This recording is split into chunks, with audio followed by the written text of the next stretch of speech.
பக்கத்தில் வச்சுங்க. தலைவா நீங்கள் அதை வச்சுக்கங்க. கேட்கும்போது கொடுங்க. சரி அண்ணா வாங்கண்ணே. அண்ணா நீங்கள் ஃபர்ஸ்ட் ஆரம்பிங்க. அன்பார்ந்த பத்திரிகை மற்றும் தொலைக்காட்சி நண்பர்கள் அனைவருக்கும்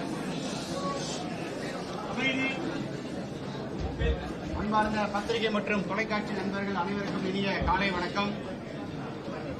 இன்றைய தினம் மரியாதைக்குரிய பாரத பிரதமர் நரேந்திர மோடி அவர்கள் 3வது முறையாக ஆட்சியிலே அமர்ந்து 11 ஆண்டு காலம் மிக சிறப்பான ஒரு ஆட்சியை கொடுத்து 12வது ஆண்டிலே அடியெடுத்து வைத்துக் கொண்டிருக்கிறார். மக்களுக்கு கொடுத்த பொன்னான திட்டங்கள், வரலாற்று சிறப்புமிக்க விஷயங்கள் பற்றி இன்றைய தினம் நம்முடைய பகுதியிலே நம்முடைய முன்னாள் மாநில தலைவர் மரியாதைக்குரிய அண்ணன் அண்ணாமலைஜி அவர்கள் அது சம்பந்தமாக உங்களை சந்தித்து திட்டத்தினுடைய முழு விவரங்கள் உங்களுடைய பேச உள்ளார்கள். அடுத்ததற்காக அவர்கள் உங்களை சந்திப்பார்கள். பத்திரிகை நண்பர்களுக்கு என்னுடைய காலை வணக்கத்தை தெரிவித்துக் கொள்கின்றேன். என்னோடு இந்த பத்திரிகையாளர் சந்திப்பில் நம்முடைய கோவை மாநகர் மாவட்டத்தினுடைய தலைவர் ரமேஷ் அவர்கள், அவரோடு நம்முடைய இயக்கத்தில் பணி செய்யக்கூடிய மாநகர மாவட்டத்தினுடைய பொறுப்பாளர்கள், கோவை பெருங்கோட்டத்தினுடைய பொறுப்பாளராக இருக்கக்கூடிய அண்ணன் ஏபி முருகானந்தம் அவர்கள், அண்ணன் மோகன் மந்த்ராச்சலம் உட்பட எல்லா தலைவர்களும் இங்கே இருக்கிறாங்க. நம்முடைய பாரத பிரதமர் நரேந்திர மோடி ஐயா தலைமையிலான ஆட்சி இன்னைக்கு 11 ஆண்டுகள் நாம் கடந்திருக்கின்றோம். இந்தியா முழுவதுமே நம்முடைய முக்கியமான தலைவர்கள் பெரும் நகரத்தில் பத்திரிகை நண்பர்களை சந்தித்து உங்கள் மூலமாக மக்களுக்கு 11 ஆண்டுகள்ல நாம் என்ன சாதனை எல்லாம் செய்திருக்கின்றோம், என்ன வாக்குறுதி கொடுத்திருக்கோம், எப்படி நிறைவேற்றிருக்கிறோம் அப்படிங்கறதெல்லாம் பேசிட்டு இருக்காங்க. எனக்கு தமிழகத்தை பொறுத்தவரை சென்னையில் நம்முடைய மத்திய அமைச்சர் கஜேந்திர சிங் ஷேகாவத் அவர்களும், கோயம்புத்தூர்ல இன்றும் நம்முடைய அகில இந்திய தலைவர் ஜே.பி. நட்டா அவர்களுடைய அறிவுறுத்தலின்படி பத்திரிகை நண்பர்களை சந்தித்துக் கொண்டிருக்கின்றோம். வருகின்ற காலத்தில் நம்முடைய மாநில தலைவர் அண்ணன் நயினார் நாகேந்திரன் அவருடைய அறிவுறுத்தலின்படி தமிழகத்தில் வேறு பகுதியில் நம்முடைய மாநிலத்தினுடைய தலைவர்களும் பத்திரிகையாளரை சந்திக்க ஆரம்பிப்பாங்க. கொஞ்சம் இது நான் ஆரம்பத்தில் பேசுவது கொஞ்சம் நீண்டதாக இருக்கும். பத்திரிகை நண்பர்களுடைய அமைதியை இந்த நேரத்தில் வேண்டிக் கொள்கின்றேன். காரணம், 11 ஆண்டுகள் நம்முடைய சாதனையை இன்று இந்த சந்திப்பின் மூலமாக உங்கள் முன்னால் எடுத்து வைக்கின்றோம். எப்பொழுதுமே ஒரு ஆட்சியினுடைய தன்மையை பார்க்க வேண்டும் என்றால், ஆட்சிக்கு வருவதற்கு முன்பு நாம கொடுத்திருக்கக்கூடிய மேனிஃபெஸ்டோ, தேர்தல் வாக்குறுதி, அது என்ன என்பதை நாம் எடுத்து படிக்கிறோம். இன்னைக்கு நாட்டு மக்களுக்கு, குறிப்பாக கோயம்புத்தூர் பகுதியில் இருக்கக்கூடிய சொந்தங்களுக்கு, தமிழக மக்களுக்கு என்னுடைய அன்பான வேண்டுகோள், 2014 நம்முடைய தேர்தல் வாக்குறுதியை ஒரு முறை நீங்க எடுத்து படிங்க அப்படின்னு நான் அன்போடு கேட்டுக்கொள்கின்றேன். அதே போல 2019 தேர்தல் வாக்குறுதியும் ஒரு முறை எடுத்து படிங்க அப்படின்னு. இது கொஞ்சம் மாறுபட்ட சிந்தனையா இருக்கும். திராவிட முன்னேற்ற கழகத்தில் யாருமே தேர்தல் வாக்குறுதி எடுத்து படிங்கன்னு சொல்ல மாட்டாங்க. ஆனா 90% நாங்க செயல்படுத்திட்டோன்னு சொல்லுவாங்க. ஆனால் கொஞ்சம் வித்தியாசமாக பாரதிய ஜனதா கட்சியில் நாங்கள் சொல்லுகின்றோம், 2014-19 2 தேர்தல் வாக்குறுதியும் லைன் பை லைன் படிங்க. நம்ம செஞ்சிட்டோமா அப்படின்னு டிக் போட்டுக்கிட்டே வாங்க சைட்ல. 2014 செஞ்சிட்டோமா செய்யலையா? ஏன்னா நீங்கள் வாக்களித்ததற்கு, உங்கள் வாக்குக்கு நம்பிக்கையாக நாங்கள் நடந்து கொண்டிருக்கின்றோம் என்பது அதுதான் முதல் சாட்சி. 2014 நாம் கொடுத்திருக்கக்கூடிய தேர்தல் வாக்குறுதி, நான் ஏற்கனவே பல மேடைகளில் சொல்லி இருக்கின்றேன், முழுவதுமாக நிறைவேற்றி இருக்கின்றோம். ஒன்னே ஒன்று அதுல பாக்கி இருக்கிறது, யூனிஃபார்ம் சிவில் கோட். அதற்கான மூவ்மெண்ட்டும் நம்முடைய மத்திய அரசு ஆரம்பித்திருக்கிறார். 2014 எல்லா தேர்தல் வாக்குறுதியும் சொல்வதை விட மிக முக்கியமாக 10 தேர்தல் வாக்குறுதியை மட்டும் உங்கள் முன்னால் சொல்ல வேண்டும் என்பது எங்களுடைய ஆசை. ஒரு முக்கியமான வாக்குறுதி நம்ம கொடுத்தோம், ஊழல் இல்லாத உன்னத ஆட்சியை நாம் இந்திய மக்களுக்கு கொடுப்போம். பதுக்கி வைக்கப்பட்டிருக்கக்கூடிய கருப்பு பணத்தை மீட்பதற்கான எல்லா நடவடிக்கை எடுப்போம். இன்னைக்கு 11 ஆண்டுகள்ல நம்முடைய ஆட்சியே சாட்சி. நம்முடைய டெண்டர் ப்ரொக்யூர்மெண்டா இருக்கட்டும், ராணுவ தளவாடங்கள் நாம் வாங்கியிருக்கக்கூடியதாக இருக்கட்டும், மத்திய அரசினுடைய திட்டங்களாக இருக்கட்டும், எங்கேயும் கூட நாம் ஊழல் செய்திருக்கின்றோம் என்று 11 ஆண்டுகள்ல பத்திரிகை நண்பர்கள் நீங்களும் குற்றச்சாட்டல, எதிர்க்கட்சி நண்பர்களும் கூட குற்றச்சாட்டல. தேவையில்லாத சில வதந்திகளை பரப்பிய பொழுதெல்லாம் உச்சநீதிமன்றத்துக்கு போய் உச்சநீதிமன்றம் ரஃபேல் இருந்து எல்லா விஷயத்திலும் கூட மத்திய அரசின் மீது தவறில்லை என்று சொல்லியிருக்கின்றார்கள். கடந்த 11 ஆண்டுகள்ல அமலாக்கத்துறை, இந்தியாவில் இருக்கக்கூடிய வேறு வேறு ஏஜென்சி ஊழல் கருப்பு பணம் எவ்வளவு பதுக்கி வச்சிருக்கிறாங்களோ 1,45,000 கோடி ரூபாயை நாம் மீட்டெடுத்திருக்கின்றோம். அதே போல வெளியே நாட்டிலிருந்து யாரெல்லாம் ஊழல் செஞ்சுட்டு ஓடி இருக்காங்களோ அவங்களை பிடித்துக் கொண்டு வருவதற்கான முயற்சி, நிறைய பேர்த்து எக்ஸ்ட்ராடிட் பண்ணிட்டோம். நிறைய அந்தந்த நாட்டில் நடக்கக்கூடிய கோர்ட்டு கேஸையும் நாம் பார்த்துக் கொண்டிருக்கின்றோம். அதற்கான உறுதியான நடவடிக்கையை மோடி ஐயா எடுத்திருக்கிறாங்க. பழங்குடி நண்பர்கள் அரசியல்ல நாம் பெரும்பாலும் மறந்துடுவோம்.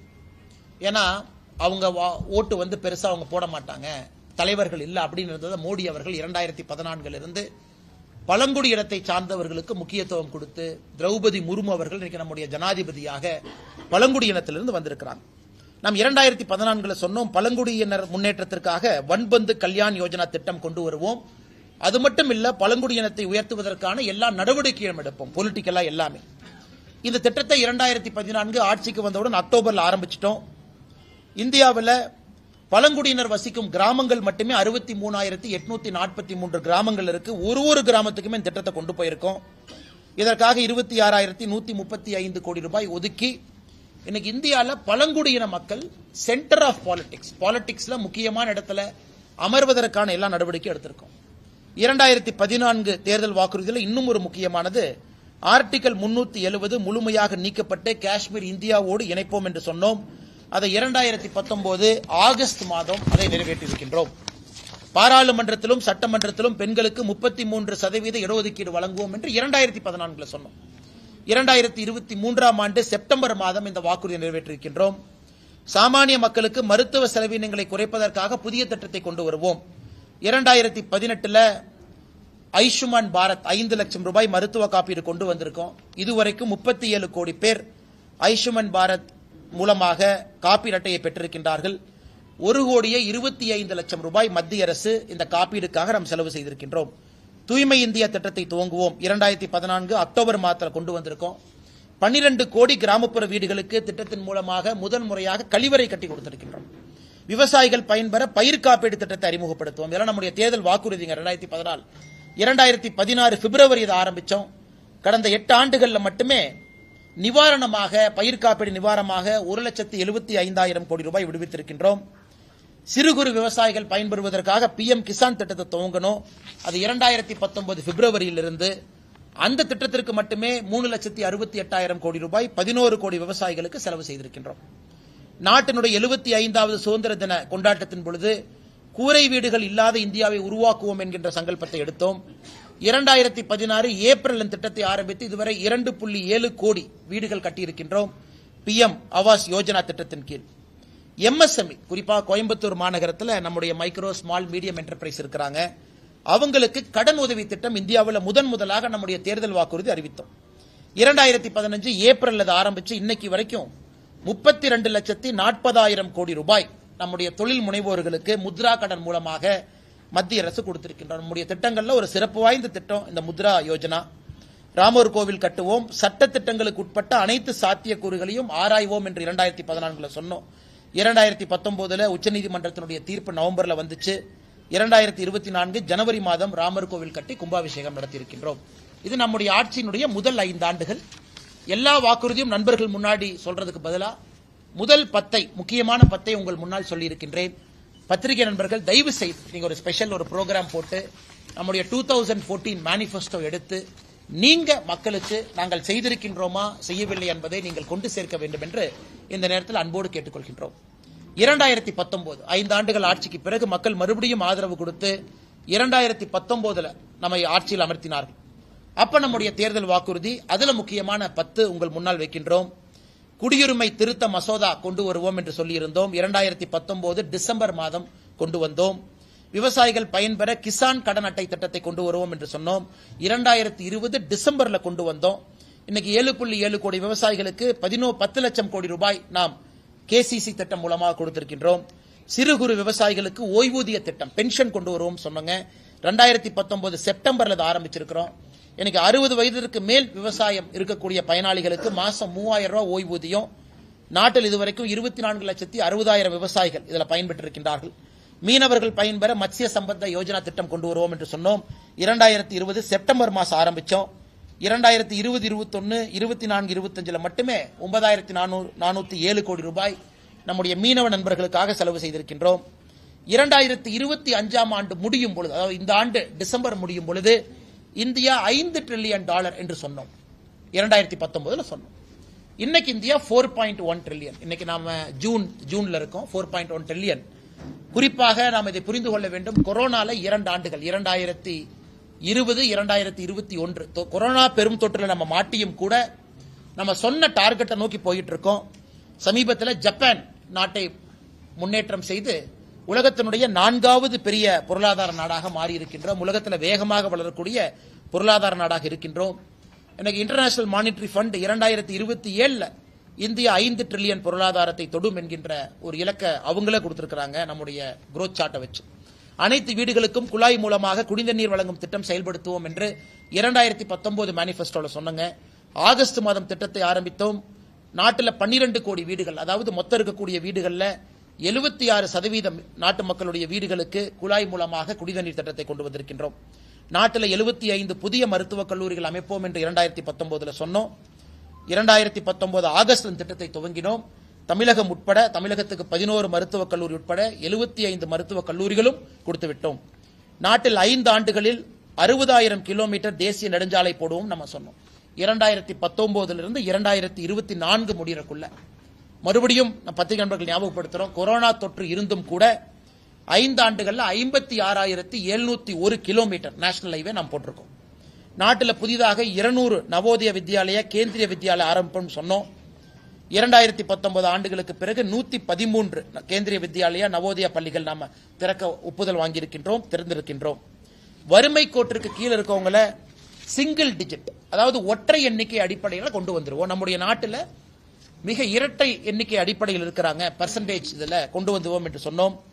நாம் சொன்ன 2012 16.2 விழுக்காடு வறுமை கோட்டு கீழே இருந்தாங்க. $2.15, அதாவது $180 ரூபாய் கீழே அவங்களுடைய வருமானம் இருந்துச்சுங்க. இன்னைக்கு அது 2.3% குறைச்சிருக்கிறோம். 16.2 ஆரம்பித்து இந்த 13 ஆண்டுகளில் 2.3% ஒற்றை இலக்குக்கு கொண்டு வந்திருக்கின்றோம். இதுவும் ஒரு பெரிய சாதனையாக நாம் பார்க்கின்றோம். அதே போல நம்முடைய பத்திரிகை நண்பர்கள் தயவு செய்து 2019 நம்முடைய தேர்தல் வாக்குறுதியும் கூட ஒரு முறை நீங்கள் அலசி ஆராய வேண்டும், மக்களுக்கு எடுத்துச் சொல்ல வேண்டும் என்று அன்போடு கேட்டுக்கொள்கின்றோம். அடுத்து 2024 ஆட்சிக்கு வந்த பொழுது 10வது ஆண்டு முடித்து மக்கள் மறுபடியும் 3வது முறை நமக்கு ஒரு வாய்ப்பு கொடுத்திருக்கிறாங்க. அந்த 3வது முறை ஆட்சி அமைக்கும் பொழுது நாம் தேர்தல் வாக்குறுதி மறுபடியும் கொடுத்திருக்கோம். அந்த தேர்தல் வாக்குறுதியினுடைய முக்கியமான அம்சத்தை உங்க முன்னாடி வைக்கிறேன். முத்ரா கடன் திட்டத்தின் கீழ் அதிகபட்ச கடனாக 20 லட்சம் ரூபாய்க்கு உயர்த்துவோம் என்று சொன்னோம். அதை அக்டோபர் 2024 செயல்படுத்தி காட்டியிருக்கின்றோம். 70 வயதுக்கு மேற்பட்டவர்களுக்கு ஆயுஷ்மான் பாரத் மருத்துவ காப்பீடு திட்டத்தின் கீழ் பயன்பெறுவர் யாராக இருந்தாலும், அவங்க என்ன வருமானம் பெற்றிருந்தாலும் கூட 70 வயசுக்கு மேல முழுவதுமாக அதை கொடுப்போம் என்று சொன்னோம். தமிழ்நாடு அரசு அதை நடைமுறைப்படுத்த தயங்கிக் கொண்டிருக்கின்றார்கள். அக்டோபர் 2024 நாடு முழுவதுமே 70 வயதுக்கு மேற்பட்டவர்களுக்கு ஆயுஷ்மான் பாரத் திட்டத்தை கொண்டு வந்திருக்கின்றோம். நம்முடைய தேர்தல் வாக்குறுதி 2024 சொல்லியிருந்தோம். உலகத்தில் திருவள்ளுவர் கலாச்சார மையத்தை அமைப்போம் என்று சொன்னோம். சொன்ன பிறகு செப்டம்பர் 2024 சிங்கப்பூரிலிருந்து, அமெரிக்கா ஹூஸ்டனிலிருந்து வரிசையாக நம்முடைய திருவள்ளுவர் கலாச்சார ஸ்தாபனத்தை அறிவித்திருக்கின்றோம், தொடங்க ஆரம்பித்திருக்கின்றோம். நாட்டில் இடதுசாரி தீவிரவாதத்தை முற்றிலும் அகற்றுவோம் என்று சொன்னோம். இன்னைக்கு 2026 மார்ச் முடியும் பொழுது நம்முடைய நாட்டில் நக்சலிசம் என்கின்ற வார்த்தை இருக்காது என்கின்ற சங்கல்பத்தை ஏற்றுக்கொண்டு பணி செய்து கொண்டிருக்கின்றோம்.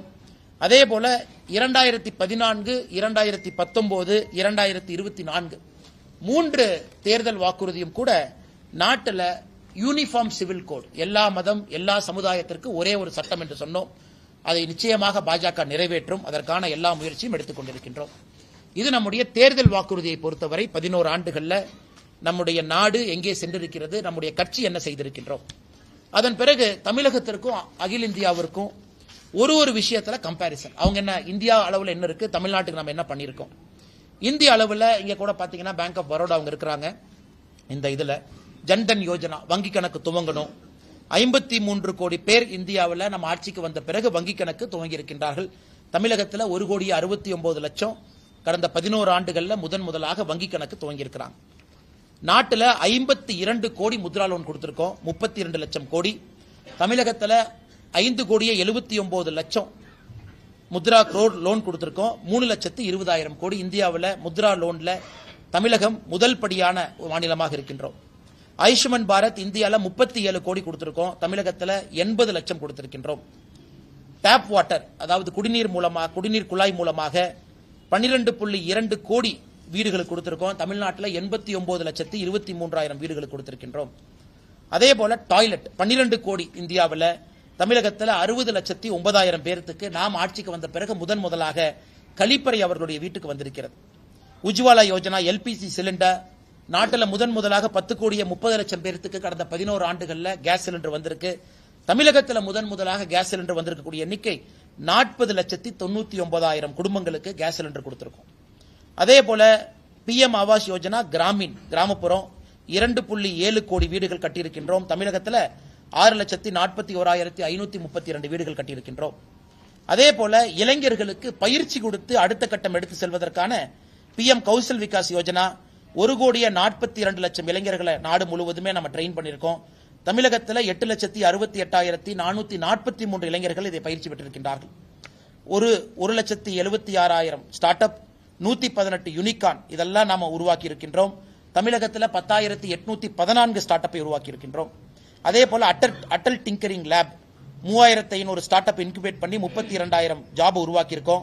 தமிழ்நாட்டில் 10,000 அட்டல் டிங்கரிங் லேப், இந்தியா முழுவதும் தமிழ்நாட்டில் 975. பிஎம் கிசான் 11 கோடி விவசாயிகள், விவசாய நண்பர்கள்லாம் சூலூர்ல இருந்து வந்திருக்காங்க பைப்லைன் பிரச்சனை சார்பாக, அவங்களுக்கு தெரியும். 11 கோடி விவசாயிகளுக்கு பிஎம் கிசான் திட்டம் கொடுத்திருக்கோம். 3,68,000 கோடி செலவு செய்திருக்கின்றோம். தமிழகத்தில் 22,58,000 விவசாயிகளுக்கு 11 கோடியே 3,665 11,365 கோடி 11,365 crore பிஎம் கிசான்ல கொடுத்திருக்கின்றோம். அதே போல பிஎம் ஃபசல் பீமா யோஜனா இன்சூரன்ஸ் பாத்தீங்கன்னா 23 கோடி விவசாயிகள் பயன்பெற்றிருக்கின்றார்கள். தமிழகத்தில் 86 லட்சம் விவசாயிகள் இதன் மூலமாக பயன்பெற்றிருக்கின்றார்கள். அதே போல நேஷனல் ஹைவே தமிழகத்திற்கு மட்டுமே நாம் ஆட்சிக்கு வந்த பிறகு 2,100 கிலோமீட்டர் தேசிய நெடுஞ்சாலை 11 ஆண்டுகள்ல கட்டி கொடுத்திருக்கின்றோம்.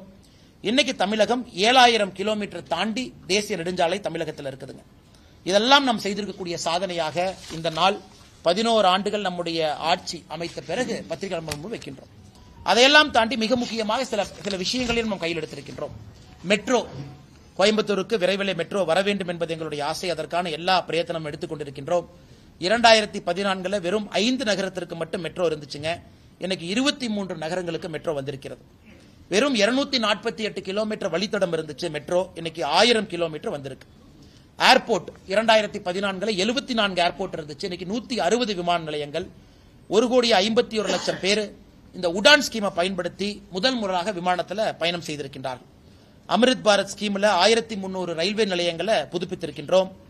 அதே போல ஏற்கனவே சொன்னது போல ஆர்டிகல் 370, 35A அதையெல்லாம் நாம் எடுத்திருக்கின்றோம். நக்சல் வயலன்ஸ் மூலமாக வரக்கூடிய பிரச்சனைகள் 81% குறைத்திருக்கின்றோம். இந்த ப்ரொடக்ஷன் லிங்க்டு இன்சென்டிவ் ஸ்கீம், தமிழக அரசு அதிகமா ஸ்டிக்கர் ஒட்டுறது, எங்க ஊர்ல செல்போன் செய்யறாங்க, எங்க ஊர்ல அது செய்யறாங்கன்னு, அது மத்திய அரசினுடைய முழுமையான திட்டம். 1,60,000 கோடி ரூபாய் 14 செக்டர்ல நம்ம இன்வெஸ்ட் பண்ணியிருக்கோம். இன்னைக்கு இந்தியா உலகத்தினுடைய 2வது பெரிய செல்போன் மேனுபேக்சராக மாறி இருக்கின்றோம். 25 கோடி இந்தியர்களை பாவர்ட்டி, அதாவது கடுமையான கோரமாக இருக்கக்கூடிய வருமான கீழே 180 ரூபாய்க்கு கீழே இருக்கவங்களை மேலே கொண்டு வந்திருக்கின்றோம். 25 கோடி பேர்த்த புதிய கல்விக் கொள்கை 2020 கொண்டு வந்திருக்கோம். அக்னிவீர் ஸ்கீம்ல 1 லட்சம் இளைஞர்களுக்கு மேல நம்முடைய இந்தியன் ஆர்மி, ஏர்போர்ஸ், நேவியில ஜாயின் பண்ணியிருக்கிறாங்க. அதே போல 10 லட்சம் பேருக்கு அரசு வேலை கொடுப்போம் என்று ஆரம்பித்தோம் ரோஸ்கார் மேளா, அதையும் நிறைவேற்றி இருக்கின்றோம். இது போன்ற ஒரு துறையிலும் கூட நம்முடைய சாதனை பெரிதாக இருக்கிறது. அடுத்தது, தமிழக அரசு எவ்வளவு பணம் வந்துச்சு, மத்திய அரசு பணமே கொடுக்கல அப்படிம்பாங்க. அதையும் பத்திரிகை நண்பர்கள் முன்னால் சொல்வதை எங்களுடைய கடமையாக கருதுகின்றோம். தமிழக அரசு குறிப்பா பார்த்தா நாம மத்திய அரசுக்கு 2 விதமாக பணத்தை அனுப்புகின்றோம். ஒன்னு central GST, CGST கொடுக்கறோங்க.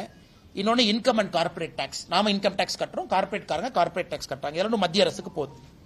Financial year 21-22, 22-23, 23-24, 24-25 முழு டேட்டா இல்லைங்க. இப்ப 21-22 எடுத்துக்கிட்டீங்கன்னா மொத்தமா நம்முடைய தமிழகத்திலிருந்து மத்திய அரசுக்கு நாம் கொடுத்திருக்கக்கூடிய வரி 21-22 1,10,453 கோடி, 22-23 1,34,425 கோடி, 23-24 1,59,030 கோடி. நாம் இங்கிருந்து வரியாக CGST, income and corporate tax கொடுத்தோம். இப்ப மத்திய அரசு தமிழக அரசுக்கு என்ன கொடுத்தாங்க? நேரடி பணமாக டெவல்யூஷன், கிராண்ட் இன் எய்ட் 2 காலத்துல கொடுப்பாங்க. டெவல்யூஷன் நேரா கொடுப்பாங்க, கிராண்ட் இன் எய்ட் திட்டத்தை பொறுத்து கொடுப்பாங்க. 21-22 நாம் கொடுத்த வரி 1,10,453 கோடி. நேரடியாக மத்திய அரசினுடைய நிதி பகிர்வு மட்டுமே 72,510 கோடி. அதே போல 22-23 1,34,425 கோடி நிதி பகிர்வு அந்த ஆண்டு தமிழக அரசுக்கு வந்தது 74,465 கோடி. இதை தாண்டி நேரடி நிதி பகிர்வை தாண்டி பத்திரிகை நண்பர்கள் டேட்டா கொடுத்துறோங்கன்னா நேரடி நிதி பகிர்வை தாண்டி 21-22 100 நாள் வேலைவாய்ப்பு திட்டத்துக்கு 9,638 கோடி, PM கிசான் 2,779 கோடி, ஃபுட் சப்சிடி அதாவது நாம் ரேஷன் கார்டில் அட்டையில வாங்கக்கூடிய உணவுக்கு மத்திய அரசினுடைய மானியம் 13,000 கோடி, ஃபர்டிலைசர் சப்சிடி யூரியாக்கான சப்சிடி 5,000 கோடி. ஸோ 2021-22க்கு ஒரே ஒரு ஆண்டை உதாரணமாக எடுத்து உங்களுக்கு விளக்குறோங்க. 30,654 கோடி மத்திய அரசு சப்சிடி மூலமாக 100 நாள் வேலைவாய்ப்பு திட்டத்துக்கு பணமாக சம்பளமாக கொடுத்திருக்கிறாங்க. ஸோ கூட்டி கழிச்சு பார்த்தீங்கன்னா நாம் வரியாக மத்திய அரசு கொடுத்தது 1,10,453 கோடி வரியாக. மத்திய அரசு பணமாக கொடுத்தது 72,000 கோடி. மத்திய அரசு திட்டத்தின் மூலமாக கொடுத்தது 30,000 கோடி. ரெண்டையும் ஆட் பண்ணி பார்த்தீங்கன்னா 1,02,000 கோடி, அதாவது 8,000 கோடி ஷார்டேஜ் இருக்கு அந்த ஒரு ஆண்டு. அதுக்கு திரும்ப பார்த்தீங்கன்னா நேஷனல் ஹைவேக்கு நம்ம கொடுத்த பணம், ரயில்வேஸ், ஏர்போர்ட், சாகர்மாலா, இதையெல்லாம் மொத்தமா கூட்டி கழிச்சு பார்த்தீங்கன்னா நாம் கொடுத்த ஒரு ரூபாய்க்கும் மத்திய அரசு திரும்ப ₹1 கொடுத்திருக்கிறாங்க. அதை இந்த பத்திரிகையாளர் சந்திப்பு முடித்த பிறகு நம்முடைய நண்பர்களுக்கு இந்த டேட்டாவை கொடுத்துறோம். ஸோ மாநில அரசு செக் பண்ணட்டும், நாம கொடுத்ததுக்கு மத்திய அரசு திரும்ப கொடுத்துட்டாங்க. அதையும் கூட மோடி அவர்கள் நேர்மையாக அவர் ஆட்சி அமைத்த பிறகு வந்த பினான்ஸ் கமிஷன்ல மாநில அரசுக்கு 32% இருந்த நிதி பகிர்வை 42% உயர்த்தி அதை பண்ணியிருக்காங்க. ஸோ கூட்டி கழிச்சு சொல்ல வேண்டும் என்றால் கடந்த 4 ஆண்டுகள்ல நாம் தமிழர்கள் மத்திய அரசு கொடுத்த வரி 4,36,136 கோடி. Total transfer by to Tamil Nadu by central government 5,47,380 கோடி எல்லாம் சேர்த்தி. அதனால் அதையும் கூட இந்த நேரத்தில் உங்களுக்கு சொல்வதற்கு கடமைப்பட்டிருக்கின்றோம். இதை தாண்டிங்கன்னா இந்த மாதிரி ஒரு பெரிய புத்தகம் நம்முடைய மத்திய அரசு நம்ம போட்டிருக்கோம். 11 ஆண்டுகளுக்கான புத்தகம். ஒரு செக்டர் இது பாத்தீங்கன்னா 11 ஆண்டுகள் ஆங்கிலத்தில் எல்லாம் இருக்குங்கன்னா தமிழ்ல இருக்கு. இது எல்லா இடத்திலும் மக்களுக்கு கொடுக்கிறோம். மத்திய அரசினுடைய இடத்துல கொடுக்கிறோம். ரயில்வே ஸ்டேஷன், பஸ் ஸ்டாண்ட்ல இது இ காப்பி இருக்கு. வெப்சைட்ல எடுத்துக்கலாம், வாட்ஸ்அப்ல கூட ஃபார்வர்ட் பண்ணிக்கலாம். அதனால எல்லோருக்கும் கூட நாம் செய்திருக்கக்கூடிய சாதனை ஒரு புத்தகமா இருக்கு. நம்ம என்ன செஞ்சிருக்கோம், ஒரு துறையில என்ன மாற்றத்தை கொண்டு வந்திருக்கின்றோம். பாதுகாப்பு துறையாக இருக்கட்டும், டிஃபென்ஸ் துறையாக இருக்கட்டும், பெண்களுக்காக இருக்கட்டும், இளைஞர்களுக்காக இருக்கட்டும், விவசாயிகளுக்காக இருக்கட்டும். பத்திரிகை நண்பர்களுக்கு என்னுடைய அன்பான வேண்டுகோள், நம்முடைய மாவட்டத்தினுடைய தலைவர் அவங்க இதை ஒரு இ காப்பியா பத்திரிகை நண்பர்களுக்கு அனுப்பிச்சு விட்டுட்டீங்கன்னா இ காப்பி இருக்கு. அது எல்லா பத்திரிகை நண்பர்களும் ஒரு பாத்துருவாங்க. ஏன்னா நம்ம இந்த பிரஸ் மீட்ல எல்லா விஷயத்தையும் பேசுவது நேரம் உங்களுக்கு அதிகமா எடுத்துக்குவோம். அதனால ஒரு முறை நீங்க அதை பார்க்கணும். இந்த புத்தகம் பாருங்கன்னா புத்தகம் இந்த மாதிரி இருக்கு. இதுதான் புத்தகம். நாம் இதுல வந்து நினைக்கிறாங்கன்னா உங்களுக்கு இ காப்பி அனுப்பிச்சு விட்டுருவாங்க. அதுல உதாரணத்துக்கு அது முதல் பேஜ்லயே பாருங்க, காந்தி ஐயா தான் இருக்கிறாங்க. அது ஓபன் பண்ணோன்னே காந்தி ஐயாவும் மோடி ஐயாவும் கட்டி பிடிச்சிட்டு முதல் பக்கம் பாருங்க. ஃபர்ஸ்ட் பேஜ்லயே வாணிஜ்யக்கா இருக்கிறாங்க. இது அகில இந்தியா ஃபுல்லா போற புக் முதல் பேஜ்ல. இதுல வந்து நம்ம ஒரு துறையாக சொல்லி இருக்கின்றோம். என்ன மாற்றம் 2000 நம்ம டிரான்ஸ்பரண்டா இருக்கோங்கண்ணா. நம்ம செஞ்சதை உங்கள் முன்னாள் பத்திரிகை நண்பர்கள் முன்னாள் எடுத்து சொல்றோம், புக்கு போடுறோம், தைரியமா சொல்றோம். எங்க தேர்தல் வாக்குறுதியை படிங்க. இதே திராவிட முன்னேற்ற கழகம் ஆட்சிக்கு வந்து 4 ஆண்டுகள் ஆச்சு. 511 தேர்தல் வாக்குறுதியில நாங்க சொல்றோம் 50 கூட முழுமையாக நிறைவேற்றவில்லை. அவங்க யாராச்சும் ஒரு பிரஸ் மீட் வச்சு நாங்க ஆட்சிக்கு வந்து 4 வருஷம் ஆச்சு பாருங்க, இதுதான் எங்களுடைய தேர்தல் வாக்குறுதி, இதுவரை சொல்லல. நாம 50 தாங்க நிறைவேற்றிருக்கீங்கன்னா உங்களை என்னை திட்டுறாங்க. முதலமைச்சர் அவர்கள் ஒரு மேடையில ஒரு நம்பர் சொல்றாங்க. 90% இடத்துல சொல்றாரு, 88% இடத்துல சொல்றாரு, 96% இடத்துல சொல்றாரு. ஒருவரும் கூட ஒரு நம்பர் சொல்றாங்க. அதனால பத்திரிகை நண்பர்கள் 4 ஆண்டுகள் திராவிட முன்னேற்ற கழகத்தினுடைய ஆட்சி முடிந்திருக்கக்கூடிய காரணம் இருக்கிறனால திமுக தேர்தல் அறிக்கையை அக்கா கரெக்டா கொண்டு வந்துட்டாங்க பாருங்க. இது திமுகவினுடைய தேர்தல் அறிக்கை இங்க இருக்கு. அதனால யாராவது ஒரு பத்திரிகை நண்பர் இந்த தேர்தல் அறிக்கையை டவுன்லோட் பண்ணி இவங்க உண்மையாலுமே சொன்னாங்களா, இவங்க சொன்னதுல என்ன உண்மை இருக்கு இங்க பாருங்க. அதாவது 505 விஷயங்கள் சொல்லிட்டு அதுக்கப்புறம் 7 சொல்றாங்க. பொருளாதாரம், வேளாண்மை, நாங்க என்ன பண்ணுவோம்னு சொல்லிட்டு தனியா இன்னொரு பேஜ் அட்டாச் பண்றாங்க. 2 சேர்த்துனீங்கன்னா 505 + 7 512 வரும் திமுகவுடைய தேர்தல் அறிக்கை. யாராவது ஒருத்தர் தயவு செஞ்சு அவங்க சொன்னதுக்கெல்லாம் நாம போட் பண்ணிருக்காங்களா அப்படின்னு நீங்க டிக் போட்டு பாருங்க. எனக்கு தெரிந்து 50 கூட அவங்க செய்யல. 50 கூட, வெறும் 50 தேர்தல் வாக்குறுதி கூட நிறைவேற்றாம இன்னைக்கு ஆட்சியில திராவிட முன்னேற்ற கழகத்தினுடைய ஆட்சி இங்க நடந்து கொண்டிருக்கிறது. அதையும் கூட பத்திரிகை நண்பர்களுக்கு இந்த நேரத்தில் உங்களுடைய கவனத்துக்கு நாங்கள் கொண்டு வர்றோம். இதை தாண்டி உங்களுக்கு கேள்வி இருந்தா கேளுங்க, ஒன்னொன்னா பதில் சொல்றேன். அண்ணா அதெல்லாம் பதில் சொல்றேன். முதல் இதெல்லாம் முடிச்சுக்கலாம். இந்த அண்ணா பல்கலைக்கழகம் சிடிஆர்லாம் கடைசியா வச்சுக்கோங்கண்ணா, ஃபர்ஸ்ட் இதை முடிச்சுக்கலாங்கண்ணா.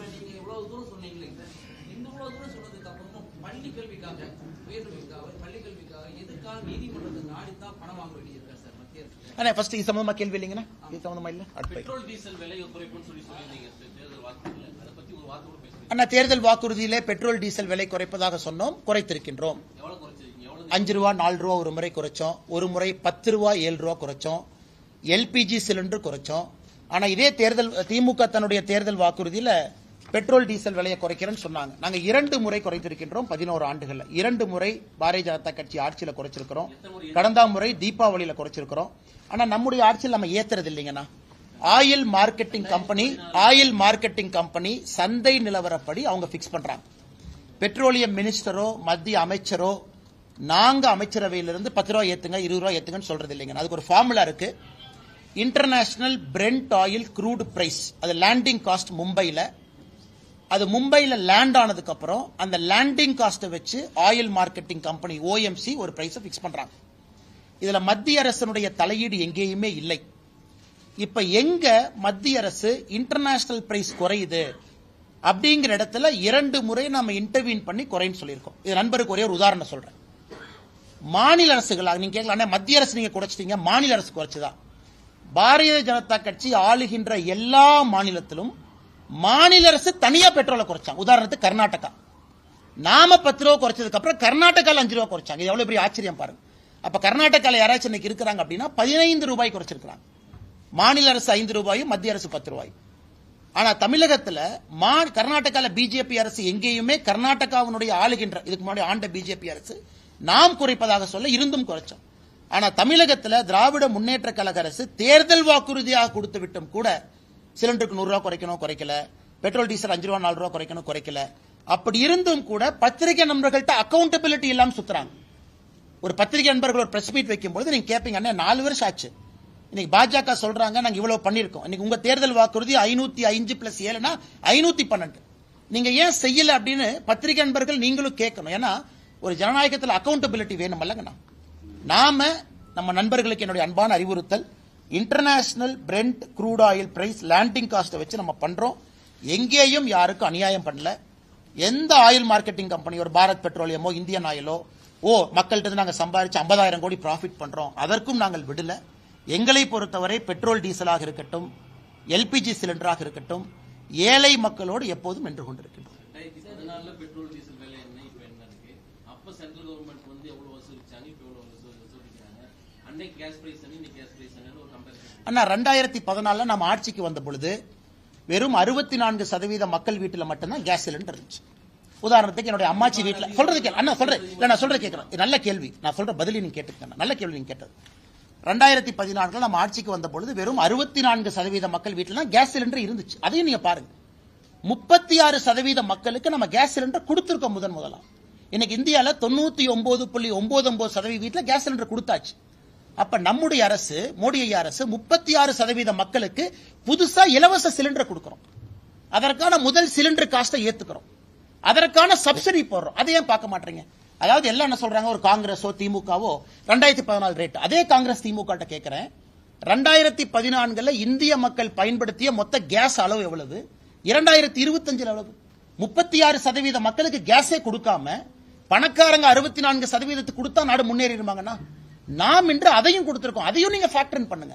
அதாவது கேஸ் ரேட் ஏறிடுச்சுன்னு யாராவது சொல்றாங்கன்னா 36% மக்களுக்கு கொடுத்திருக்கிறோமேங்கண்ணா, அதையும் பார்க்க மாட்டாங்க. 24% பெரிய பொருளாதாரத்துல மேலோங்கி இருக்கிறவங்களா இருக்கிறது வாய்ப்பு இல்லைங்களே. ஈவன் டிஎம்கே, ஏன்னா நாங்க அரசியல் இருக்கும் பொழுது நாங்க எப்படி பார்க்கிறோம், நாட்டுல 3ல் சராசரியாக ஒருவருக்கு கேஸ் இல்லை நாங்க கொதிக்கிறோம். அதாவது 100 பேர் இருக்காங்கன்னா 64 பேருக்கு தான் கேஸ். அப்ப 36னா 3ல் ஒருத்தருக்கு கேஸ் இல்லை. இன்னைக்கு 100% மக்களுக்கும் கேஸ் சிலிண்டர் கொடுத்திருக்கோம். அதான் ஏற்கனவே சொன்னது போல 2014 இந்தியன் ஆயில் கார்பரேஷன் ப்ராஃபிட் என்ன, 2025 ப்ராஃபிட் என்ன? அப்ப ஏறின பிரைஸ் எல்லாம் ப்ராஃபிட்டா மாதிரி இருக்கா? இல்லை. ஆனா 2014 10,000 கோடி ப்ராஃபிட், 2025 50,000 கோடி ப்ராஃபிட். எதுக்குன்னா இந்தியன் ஆயில் கார்பரேஷன் 40,000 கோடி ரூபாய் மக்கள் பணத்தை சுரண்டான். அதுக்கும் வழி இல்லை. அதையும் நீங்க செக் பண்ணி பாருங்க. எங்களை பொறுத்தவரை ப்ரொபோஷனேட்டா தாங்க இருக்கு. தேர்தல் வாக்குறுதியில நம்ம எங்கேயுமே பெட்ரோல் டீசல் குறைப்பதாக சொல்ல, ஆனாலும் குறைச்சிருக்கோம். நம்முடைய பிஜேபி ஆளுகின்ற மாநிலம் எங்கேயும் குறைப்பதாக சொல்ல நம்ம குறைச்சிருக்கோம். நான் சொல்வது திராவிட முன்னேற்ற கழகம் சொல்லியும் கூட இங்க மாண்புமிகு அமைச்சர்கள் யாராச்சும் வரும்போது இதே கேள்வியை கேளுங்க. அண்ணே, நீங்க தேர்தல் வாக்குறுதியில சொல்லிட்டு ஏன் குறைக்கலன்னு கேளுங்க. சோ எங்களுக்கும் அவங்களுக்கு இருக்கக்கூடிய டிரான்ஸ்பரன்சி, நான் தைரியமா சொல்றேன், 2014 பாரதிய ஜனதா கட்சியினுடைய மேனிபெஸ்டோ நண்பர் நீங்க எடுத்து படிச்சு பாருங்க. நான் சொல்றேன், யூனிஃபார்ம் சிவில் கோட் அது ஆன்கோயிங்கா இருக்கு, எல்லாம் நிறைவேற்றியாச்சு. எடுத்து நான் டிக்கெட் அடிச்சு பாத்துட்டேன், எல்லாம் நிறைவேற்றிட்டோம். 2019 முக்கியமான இந்த காம்ப்ளிகேட்டட் விஷயத்தை தவிர அதையும் நிறைவேற்றியாச்சு. அதையும் 2031 மறுபடியும் ஆட்சி அமைத்த பிறகு 4வது முறையாக அன்னைக்கு பத்திரிகையாளர் சந்திப்பில் தலைவர்கள் யாரும் சொல்லுவாங்க, அதையும் நிறைவேற்றிருப்போம். கேளுங்க அண்ணா. அண்ணா எதுங்கண்ணா? ஆனா இன்னைக்கு மத்திய அரசு பத்தி பேசிட்டு இருக்கோம். மத்திய மாநில அரசுகள் ரெண்டு பேரோட மோதல் போக்குல தமிழக பள்ளி மாணவர்களோட பாதிப்பு அதிகமா இருக்கு. 2961 கோடிக்கு தமிழ்நாடு கவர்மெண்ட் கேஸ் போட்டிருக்காங்க. இப்ப இப்போ ஒரு ஆர்டிஇ இதுல வந்து 750 கோடி ரிலீஸ் பண்ணி அந்த குழந்தையோட படிப்பை பாத்துக்கணும்னு சொல்லிருக்காங்க. 5 லட்சம் குழந்தைகள் பாதிக்கப்பட்டிருக்காங்க. இப்ப ரெண்டு பேருமே சண்டை போட்டுக்கிறதுனால தமிழ்நாட்டு குழந்தைகளுக்கு கிடைக்க வேண்டிய கல்வி நிதி உதவித்தொகை கிடைக்காமலே கஷ்டப்பட வேண்டியது. நல்ல கேள்விங்கண்ணே. சமீபத்தில் நம்முடைய நீதிபதி ஐயா GR சுவாமிநாதன் அவர்கள் தலைமையிலான பெஞ்ச் வந்து ஒரு தீர்ப்பு கொடுத்திருக்கிறாங்க. அதாவது சமகிரக சிக்ஷா ஃபண்ட் மத்திய அரசு மாநில அரசு கொடுக்க வேண்டிய நிதி, இன்னைக்கு மத்திய அரசு தரப்பை பொறுத்தவரை புதிய கல்விக் கொள்கையை நீங்க ஏத்துக்கணும். ஏன்னா நீங்க கையெழுத்து போட்டுட்டு அப்புறம் நீங்க மாட்டேன்னு சொல்றீங்க, ஏத்துக்குங்க. இது அதற்காக ஒதுக்கப்பட்ட நிதி அப்படிங்கிறது மத்திய அரசினுடைய வாதம். இன்னைக்கு தனியார் பள்ளிக்கூடம் என்ன சொல்றாங்க, ஐயா உங்க பிரச்சனை, நான் இன்னைக்கு ரைட் டு எஜுகேஷன்ல ஏழை மக்களுடைய குழந்தைய நான் அட்மிட் பண்ணிருக்கேன், எனக்கு நீங்க அந்த ஃபீஸை நீங்க கட்டுங்க. அதான் ஆர்டிஇ நீங்க கேட்கறது. இன்னைக்கு நீதிபதி GR சுவாமிநாதன் அவர்களும் மற்றும் ஒரு நீதியரசரும் என்ன சொல்லியிருக்கிறாங்க, இந்த ஆர்டிஇ ஃபண்டை மட்டும் தனியாக மத்திய அரசு கொடுக்க பாருங்க அப்படின்னு. அதனால் மாநில அரசு கேட்கட்டும், மாநில அரசு மத்திய அரசு கடிதம் எழுதட்டும். இந்த சமகிரக சிக்ஷா ஃபண்ட்ல ரைட் டு எஜுகேஷன் ஃபண்ட், இப்ப நீங்க 750 கோடி ஒரு வார்த்தையை பயன்படுத்துறீங்க, அது எவ்வளவு ஆர்டிஇ ஃபண்ட் இருக்கும்? ஆர்டிஇனாங்கன்னா ஏழை மக்களுடைய குழந்தைகள் அந்த பகுதியில் இருக்கக்கூடிய பிரைவேட் ஸ்கூல்ல அவங்க போய் படிக்கும் பொழுது அந்த ஸ்கூல் ஃபீஸை மத்திய அரசு கொடுக்கறாங்க, காம்பன்சேட் பண்றாங்க. அதனால அந்த பணம் 750 கோடியோ 600 கோடியோ எவ்வளவு இருக்கோ அதை மாநில அரசு பிரித்து மத்திய அரசு கிட்ட கேட்கட்டும்.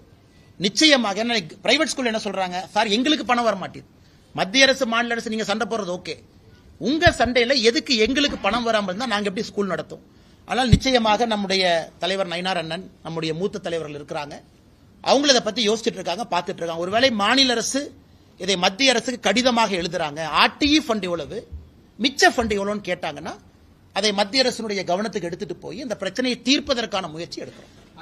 ஏன்னா இதைத்தான் நீதி அரசு சொல்லியிருக்கிறாங்க. மத்திய அரசுக்கு நான் வேண்டுகோள் வைக்கிறேன், ஏன்னா ஆர்டிஇ ஃபண்ட் மூலமா ஒரு தனியார் பள்ளி பாதிக்க கூடாதுங்கிறாங்க, நியாயமான வேண்டுகோள் தான். அதே மாதிரி தான் சம்சார 1050 கோடி நீங்க கூட ஸ்டேட்மெண்ட் கொடுத்திருந்தீங்க. அதுல வந்து இன்னுமே ஸ்டேட் கவர்மெண்ட் மேல ஏன் ஆய்வு நடத்தாம இருக்கு? தொடர்ந்து ஐசிடி பொறுத்தவரை பல இடத்துல இன்ஃபர்மேஷன் கம்ப்யூட்டர் டெக்னாலஜியில நிறைய குளறுபடிகள் இருக்கு.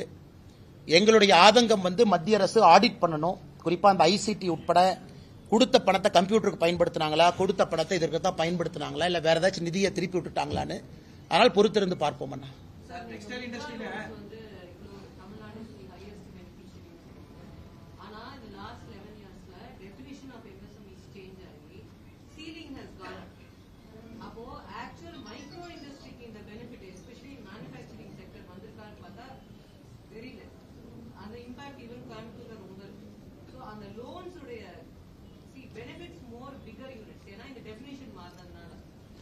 It's a fair point madam. நீங்க கேட்கறது வந்து குறிப்பா எஸ்எம்இ பொறுத்த வரைக்கும் அந்த டெஃபினிஷன் வந்து காலத்துக்கு தகுந்த மாதிரி மாறுதுங்க. ஏன்னா ஒரு யூனிட் வந்து ஸ்மாலா ஒரு காலகட்டத்தில் இருக்கு, cannot continue to be small after a point of time. அதனால நான் அந்த பிரேக்கப்போட உங்களுக்கு திரும்ப வர்றேன். நம்ம ஸ்மாலுக்கு எவ்வளவு கொடுத்திருக்கோம், மைக்ரோ, மீடியம் மூன்றுக்கும் தனித்தனியாக I'll come with the breakup.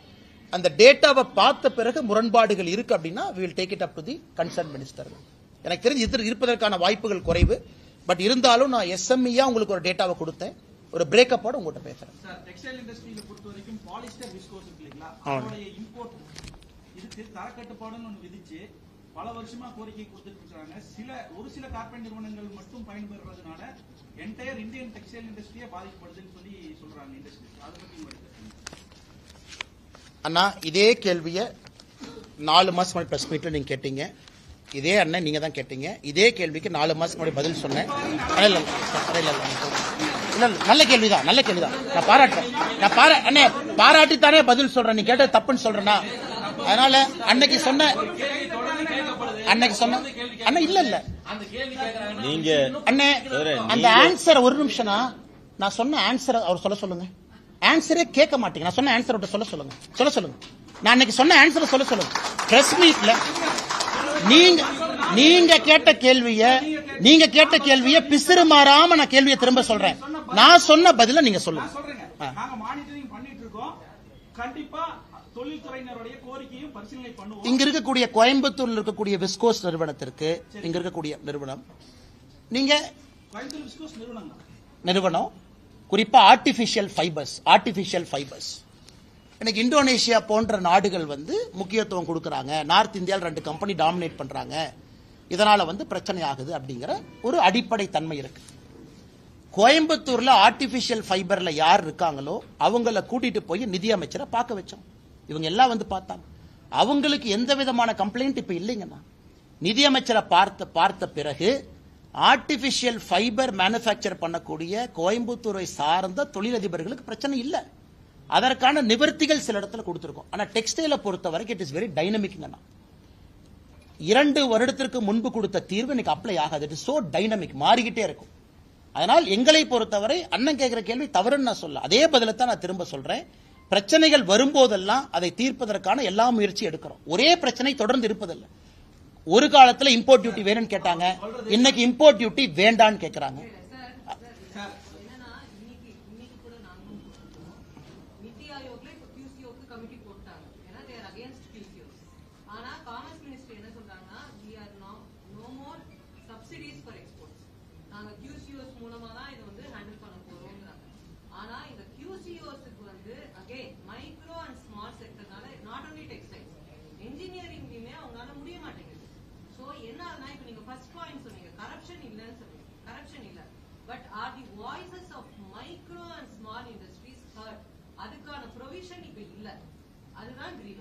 Madam இப்ப இதை பொறுத்த வரைக்கும் ஓகே, குவாலிட்டி கண்ட்ரோல் குறிப்பா டெஸ்டிங் லேப் எல்லா இடத்துலயுமே இன்னைக்கு மைக்ரோ அண்ட் ஸ்மால் என்ன சொல்றாங்கன்னா, எங்களால அதை அஃபோர்ட் பண்ண முடியல, நீங்க அதை சொல்றீங்க. So it's a fair point. ஏற்கனவே சொன்னது போலங்க, ஒரு நாடு முன்னேற முன்னேற முன்னேற நம்முடைய நோக்கம் என்னன்னா, ஸ்மால் இருக்கிறவங்க மீடியம்க்கும், மீடியம்ல இருக்கிறவங்க லார்ஜுக்கும் போகணும். அதே நேரத்தில் புதிதா ஸ்மாலுக்கு வரக்கூடிய ஸ்டார்ட் அப்புக்கும் வளர்றதுக்கான எல்லா சூழ்நிலையை உருவாக்கி கொடுக்கணுங்கிறது அரசனுடைய நோக்கம். But a small cannot continue to be small and keep demanding 10 ஆண்டுகளுக்கு முன்பு கொடுத்த அதே விஷயத்தை தொடர்ந்து கொடுங்க. The country will not progress. 2014 நம்ம ஆட்சிக்கு வரும்போது $1.9 trillion, இன்னைக்கு நம்ம $4 trillion. சோ கண்ட்ரீஸ்னுடைய எக்கானமியை கிட்டத்தட்ட நம்ம டபுள் பண்ணிருக்கோம். அப்படி இருக்கும் பொழுது எல்லா இண்டஸ்ட்ரிக்கும் முதல்ல கொடுத்த அதே மாதிரி நீங்க கொடுங்கன்னு சொல்லும் பொழுது the country cannot grow. அதே நேரத்தில் நீங்க சொல்ற பாயிண்ட் இருக்கு, ஸ்மாலும் புரிஞ்சுக்கணும், சேம் சப்சிடி சேம் மொடாலிட்டி முதல்ல மாதிரி இருக்காது. It cannot happen, world over it cannot happen. Second, textile industry பொறுத்த வரைக்கும் மேடம் நம்மை தாண்டி இன்னொரு பிரச்சனை இருக்கு. There is a tariff quota. European Union பிரச்சனை அவங்களுக்கு இருக்கு. ஒரு கவர்மெண்ட்டை பொறுத்த வரைக்கும் எல்லா முயற்சிகள் எடுத்தாலும் ரவுண்ட் ட்ரிப்பிங் பண்றாங்க, அதை ஸ்டாப் பண்ணணும். அதெல்லாம் தாண்டி திருப்பூர், கோயம்புத்தூர் போன்ற நிறுவனங்களுக்கு பங்களாதேஷ்ல இருந்து ஒரு பிரச்சனை வருது. நாம் எவ்வளவுதான் ட்ரை பண்ணாலும் நிறைய நிறுவனங்கள் பங்களாதேஷ்ல போய் அவங்க நிறுவனத்தை ஆரம்பிச்சு உள்ள கொண்டு வர்றாங்க. சோ நம்மை தாண்டி ஜியோ பாலிடிக்ஸ் இருக்கு, அதையும் இங்க இருக்கக்கூடிய தொழில் நிறுவனங்கள் புரிஞ்சுக்கிறாங்க. சோ எல்லாமே மத்திய அரசு தான் செய்யணும் அப்படிங்கறத தாண்டி, உதாரணத்திற்கு யூகே இந்தியா FTA சைன் பண்ணிருக்கோம். இது எத்தனை ஆண்டு காலமாக டெக்ஸ்டைல் இண்டஸ்ட்ரியினுடைய கோரிக்கை, ஃபார் ஹவு மெனி இயர்ஸ். இன்னைக்கு அதை நடத்தி காட்டியிருக்கோம். நம்ம வந்த பிறகு டெக்ஸ்டைல் செக்டருக்கு எத்தனை FTA நம்ம கொடுத்திருக்கோம் மட்டும் பாருங்க மேடம், எத்தனை FTA கொடுத்திருக்கோம். அதனால என்னை பொறுத்தவரை பண்றோம், செஞ்சுட்டு இருக்கோம் மேடம், இன்னும் செய்யணும், அதுல எந்த மாற்று கருத்தும் இல்ல. அதே நேரத்தில் 2014 இருந்த மாதிரியே 2025 அந்த சப்சிடி கண்டினியூஷன் அப்படிங்கிறது என்னை பொறுத்தவரை கஷ்டம். But wherever possible we are solving their pain. Sir அவங்க சொல்றது மெயினா ரா மெட்டீரியல் பிரைசிங் தான் பிரச்சனைங்கறாங்க. அதை தீர்க்கறதுக்கு will you facilitate with the central government? அண்ணா அதான் எங்க கடமை, அதான் எங்க வேலை. நான் சொல்றது அந்த நிறுவனத்தினுடைய முதலாளிகளோ நிறுவனத்தினுடைய யார் இருக்காங்களோ they are continuously in talks, continuously engage பண்ணிட்டு இருக்காங்க. அந்த 2 பெரிய நிறுவனங்கள் மார்க்கெட்டை கேப்சர் பண்ணி அவங்க ஆர்டிபிஷியலா அந்த ரா மெட்டீரியலுடைய பிரைஸ் என்ன வைக்கிறாங்களோ அதை உடைத்து இந்தியாவில் இருக்கக்கூடிய சிறு குறு நிறுவனங்களும் மேன்மேடு ஃபைபர்ல வரணும் அப்படிங்கறத நோக்கம். அதற்கான எல்லா முயற்சியும் தொடர்ந்து எடுத்துக்கிட்டு தான் இருக்கும். ஏவியேஷன் பொறுத்த வரைக்கும் நீங்க சொன்னீங்க நாங்க continuously monitoring Coimbatore international airport development, அதை பத்தி உங்களுடைய நிலைப்பாடு என்ன? போன பிரஸ் மீட்டுக்கு ஆனா கோயம்புத்தூர் ஏர்போர்ட்டை பொறுத்த வரைக்கும் இன்னைக்கும் அன்னைக்கு சொன்ன அதே கேள்வியை உங்க முன்னாடி வைக்கிறோம். 74 விமான நிலையங்கள் இந்தியாவில் 162ஆக மாறி இருக்கும் பொழுது தமிழகத்தில் தூத்துக்குடி ஓப்பனிங்க்கு வந்துருச்சு, திருச்சி புதுசா ஓபன் பண்ணியாச்சு, எல்லா இடமும் இருக்கும் பொழுது கோயம்புத்தூர் மட்டும் ஏன் இந்த பிரச்சனை? கோட் ஷேரிங் இல்ல, ப்ராப்ளம் இது. சமீபத்தில் லேண்ட் ஹேண்ட் ஓவர் பண்ணிருக்காங்க, அந்த லேண்ட் ஹேண்ட் ஓவரும் முழுமையா பண்ணல, அதுலயும் லிட்டிகேஷன். நானும் நீங்களும் பேசிய பிறகு ஏவியேஷன் மினிஸ்டர் தெலுங்கு தேசம் கட்சியை சார்ந்தவங்க மறுபடியும் ஒரு லெட்டர் எழுதியிருக்கார். அதாவது இவர்களுக்கும் ஆர்வம் இருக்க வேண்டும், இந்த மாவட்டத்தினுடைய டிஸ்ட்ரிக்ட் கலெக்டருக்கும் தமிழ்நாட்டினுடைய முதலமைச்சருக்கும் ஆர்வம் இருக்கணும், கோயம்புத்தூர் ஏர்போர்ட்டை பிரையாரிட்டியா டெவலப் பண்ணுங்கிற ஆர்வம் இருக்கும். சும்மா பேருக்கு வந்து நாம கொடுத்தோம். இன்னைக்கு 100% கோயம்புத்தூர் ஏர்போர்ட்டுடைய விஸ்தாரம் ஆகாம இருப்பதற்கான காரணம் நமக்கு டெண்டர் நோட்டிபிகேஷன் ஒரு நாளுங்கண்ணா, லேண்ட் இன்னும் கொடுத்தே முழுமையாக இன்னும் அவங்க லேண்ட் ஹேண்ட் ஓவர் பண்ணாம இருக்கிறாங்க, முழுமையா ஹேண்ட் ஓவர் பண்ணல. மறுபடியும் ஏவியேஷன் மினிஸ்டர் ரிமைண்டர் லெட்டர் எழுதியிருக்காங்க. கடந்த முறை வானதி ஸ்ரீனிவாசன் அவர்கள் கோயம்புத்தூர் தெற்கு தொகுதியினுடைய எம்எல்ஏ முதலமைச்சரை பார்த்த பிறகு 2 நாட்கள் கழிச்சு டிஆர்பி ராஜா அவங்க சொன்னாங்க லேண்டை கொடுத்துட்டாங்க. முழுமையா கொடுத்தாங்களா? கொடுக்கல. இருந்த ஏவியேஷன் மினிஸ்டர் மறுபடியும் கடிதம் எழுதுறாங்க. அந்த அக்கறை பண்ணி லிட்டிகேஷன்ல ரிமூவ் பண்ணி கொடுக்க வேண்டியது இவங்க கடமை. எப்படி மத்திய அரசு இங்க வந்து லிட்டிகேஷன் அவங்க பொறுப்பு எடுப்பாங்கன்னா மாநில அரசு தான் காரணம். அதே தான் சொல்றேன். அப்படி இருந்தா நாம ஏன் கோயம்புத்தூரை வஞ்சிக்க போறோம்னா, தூத்துக்குடி ஓபனிங் ரெடி இருக்கு, திருச்சி ஓபன் பண்ணியாச்சு, எத்தனையோ புது விமான நிலையங்கள் தமிழகத்தில் கொடுக்கும் பொழுது கோயம்புத்தூர் எங்களை பொறுத்தவரை ஹை பிரையாரிட்டி. காரணம் வால்யூம் ஆஃப் டிராபிக். இதனால மத்திய அரசு ஏன் கோயம்புத்தூரை வஞ்சிக்க போகுது? மிச்ச இடத்துல கிளியரா இருக்கும்போது டெண்டர் போடுறோம், டக் டக் டக்குன்னு மேல கொண்டு போறோம். கோயம்புத்தூர்ல தயவு செய்து நீங்க மாநில அரசுக்கு அழுத்தம் கொடுங்க, லேண்டை கிளியர் பண்ணி கொடுக்க சொல்லுங்க. ஏன்னா லேண்டை கிளியர் பண்ணாம 2 முறை டிராயிங்க மாத்திருக்காங்க. தமிழகத்திலேயே அதிகப்படியான நிதி ஒதுக்கீடு இந்த ராஜ்யத்துக்கு கோவைக்கு தான் பண்ணியிருக்கிறோம் அப்படின்னு சொல்றாங்க. 90% முடிஞ்சிருச்சுன்னு நீங்க சொன்ன மாதிரி அந்த 10% முடியல, 100% ஹேண்ட் ஓவர். அண்ணா லிட்டிகேஷனோட ஒரு ப்ராப்பர்ட்டி ஹேண்ட் ஓவர் பண்ணீங்கன்னா மத்திய அரசு லிட்டிகேஷனை சால்வ் பண்ண முடியாதுங்கண்ணா. லேண்ட் வந்து மாநில அரசுடைய கண்ட்ரோலுங்கண்ணா. கான்ஸ்டிடியூஷன் ஆஃப் இந்தியா படி முழுமையாக நீங்க லேண்டை கொடுக்காம மத்திய அரசு செயல்படுத்த முடியும். அதனாலதான் போன முறை நான் பேசிய பிறகு ஏவியேஷன் மினிஸ்டர் மறுபடியும் ஒரு கடிதம் எழுதியிருக்கிறாங்க, எங்களுக்கு லேண்டை முழுமையா ஹேண்ட் ஓவர் பண்ணுங்க. பண்ணிட்டாங்கன்னா எங்க ரெஸ்பான்சிபிலிட்டி நாங்க செயல்படுத்தி காட்டுறோம். அதிமுக கூட்டணியில வந்து நீங்க 90 தொகுதிகள் வந்து பாஜக வேணும்னு சொல்லி தனிப்பட்ட முறையில் நீங்க பிரதமருக்கு கடிதம் எழுதியிருக்கதா கூறப்படுது. அப்படின்னு யாரும் சொன்னா? அண்ணே நான் கடிதம் ஒரு நிமிஷம் தலைவா, நான் கடிதம் எழுதி உங்களுக்கு ஒரு காப்பி கொடுத்திருந்தா ஓகே, நான் கடிதம் எழுதியிருக்கேன்னு சொன்னா ஓகே. காலையிலிருந்து கடிதம் எழுதியிருக்காங்க, இதை வந்து இப்படி சொல்லியிருக்காங்க அப்படி சொல்லியிருக்காங்க. அண்ணா நான் சிவனேன் என் வேலையை பார்த்துட்டு இருக்கேன். என்னை பொறுத்தவரை 2024 கூட்டணி எல்லாம் ஃபார்ம் ஆன பிறகு, எல்லா கட்சிகளும் அமைந்த பிறகு அந்தந்த தலைவர்கள் பேசுவாங்க யார் எவ்வளவு சீட் நிக்கணும். எங்கிட்ட கேட்டீங்கன்னா பிஜேபி நிறைய சீட்ல நிக்கணும்னு நினைக்கிற ஆள் நான். பிஜேபி 2014, 19, 24 ஒரு ஆண்டு வளர்ச்சி பாதையில் இருக்கு. அதனால் என்னை பொறுத்தவரை நான் கடிதம் எழுதியிருந்தால் நானே உங்ககிட்ட சொல்றேன், அந்த நேரம் சூழ்நிலை வரும்பொழுது தலைவர்கள் இருக்கிறாங்க சொல்லுவாங்க. அதனால இதை ஒரு விவாத பொருளாக எதற்கு ஆக்கணும்? எலெக்ஷன் பக்கத்துல வந்துருச்சாங்கன்னா கூட்டணி ஃபார்ம் ஆயிருச்சா?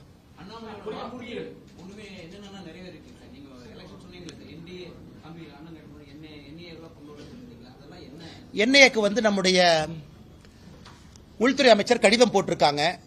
குறிப்பாக நம்முடைய அமித்ஷா அவர்கள் ஒரு கடிதம் எழுதியிருக்கிறாங்க, பதில் கடிதம். என்ன சொல்லியிருக்காங்கன்னா, மதுரை அலுவலகத்தை வந்து நாங்க இன்னைக்கு விஸ்தாரப்படுத்துறோம். காரணம் வந்து ஜியோகிராபிக்கல் லொகேஷன் படி மதுரைக்கு வந்து இன்னைக்கு ஒரு விஸ்தாரப்படுத்தணும். என்ஐஏ என்சிபி ரெண்டுக்கும். ஸோ நார்கோட்டிக்ஸ் கண்ட்ரோல் பியூரோ கோயம்புத்தூருக்கு வர வேண்டும் என்பது எங்களுடைய தொடர் இது. காரணம் இங்க கல்லூரிகள் பள்ளிகள் அதிகமாக இருக்கு. இன்னைக்கு மதுரை அலுவலகத்தை ஒரு படி மேல உயர்த்தி விட்டுருக்காங்க, 1 லெவல் அப் கொண்டு போயிருக்காங்க.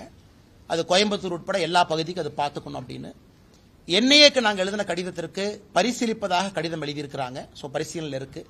என்சிபியை பொறுத்தவரை நம்முடைய கோரிக்கைக்கு மதுரையை எலிவேட் பண்ணி அதற்கு அதே பவர்ஸ் கொடுத்து சீனியர் ஆபீசர்ஸ் அனுப்பிச்சிருக்காங்க. பட் தொடர்ந்து நாங்கள் கேட்போம், போராடுவோம். காரணம் தமிழகத்தில் கல்லூரிகள் அதிகமாக இருக்கக்கூடிய மாவட்டம் கோவை மாவட்டம். இங்க தனிப்பட்ட அதிகாரிகள் கண்காணிக்கணும். ஒருவேளை மதுரையை எலிவேட் பண்ணா கூட இங்க ஒரு பிரான்ச் ஆபீஸ் மாதிரி போட்டுனாவது இங்க வந்து உட்காரணும். அதனால் தொடர்ந்து எல்லா இடத்துலயும் ஃபாலோ பண்ணிக்கிட்டே இருக்கோங்கன்னா போராடிட்டு இருக்கோம். 48 hours ஓகே. மிச்சம் எல்லாம் முடிச்சுட்டு அதுக்கு வருவேண்ணே. இன்னைக்கு CDR 2க்கு வருவோம். கேளுங்கண்ணே.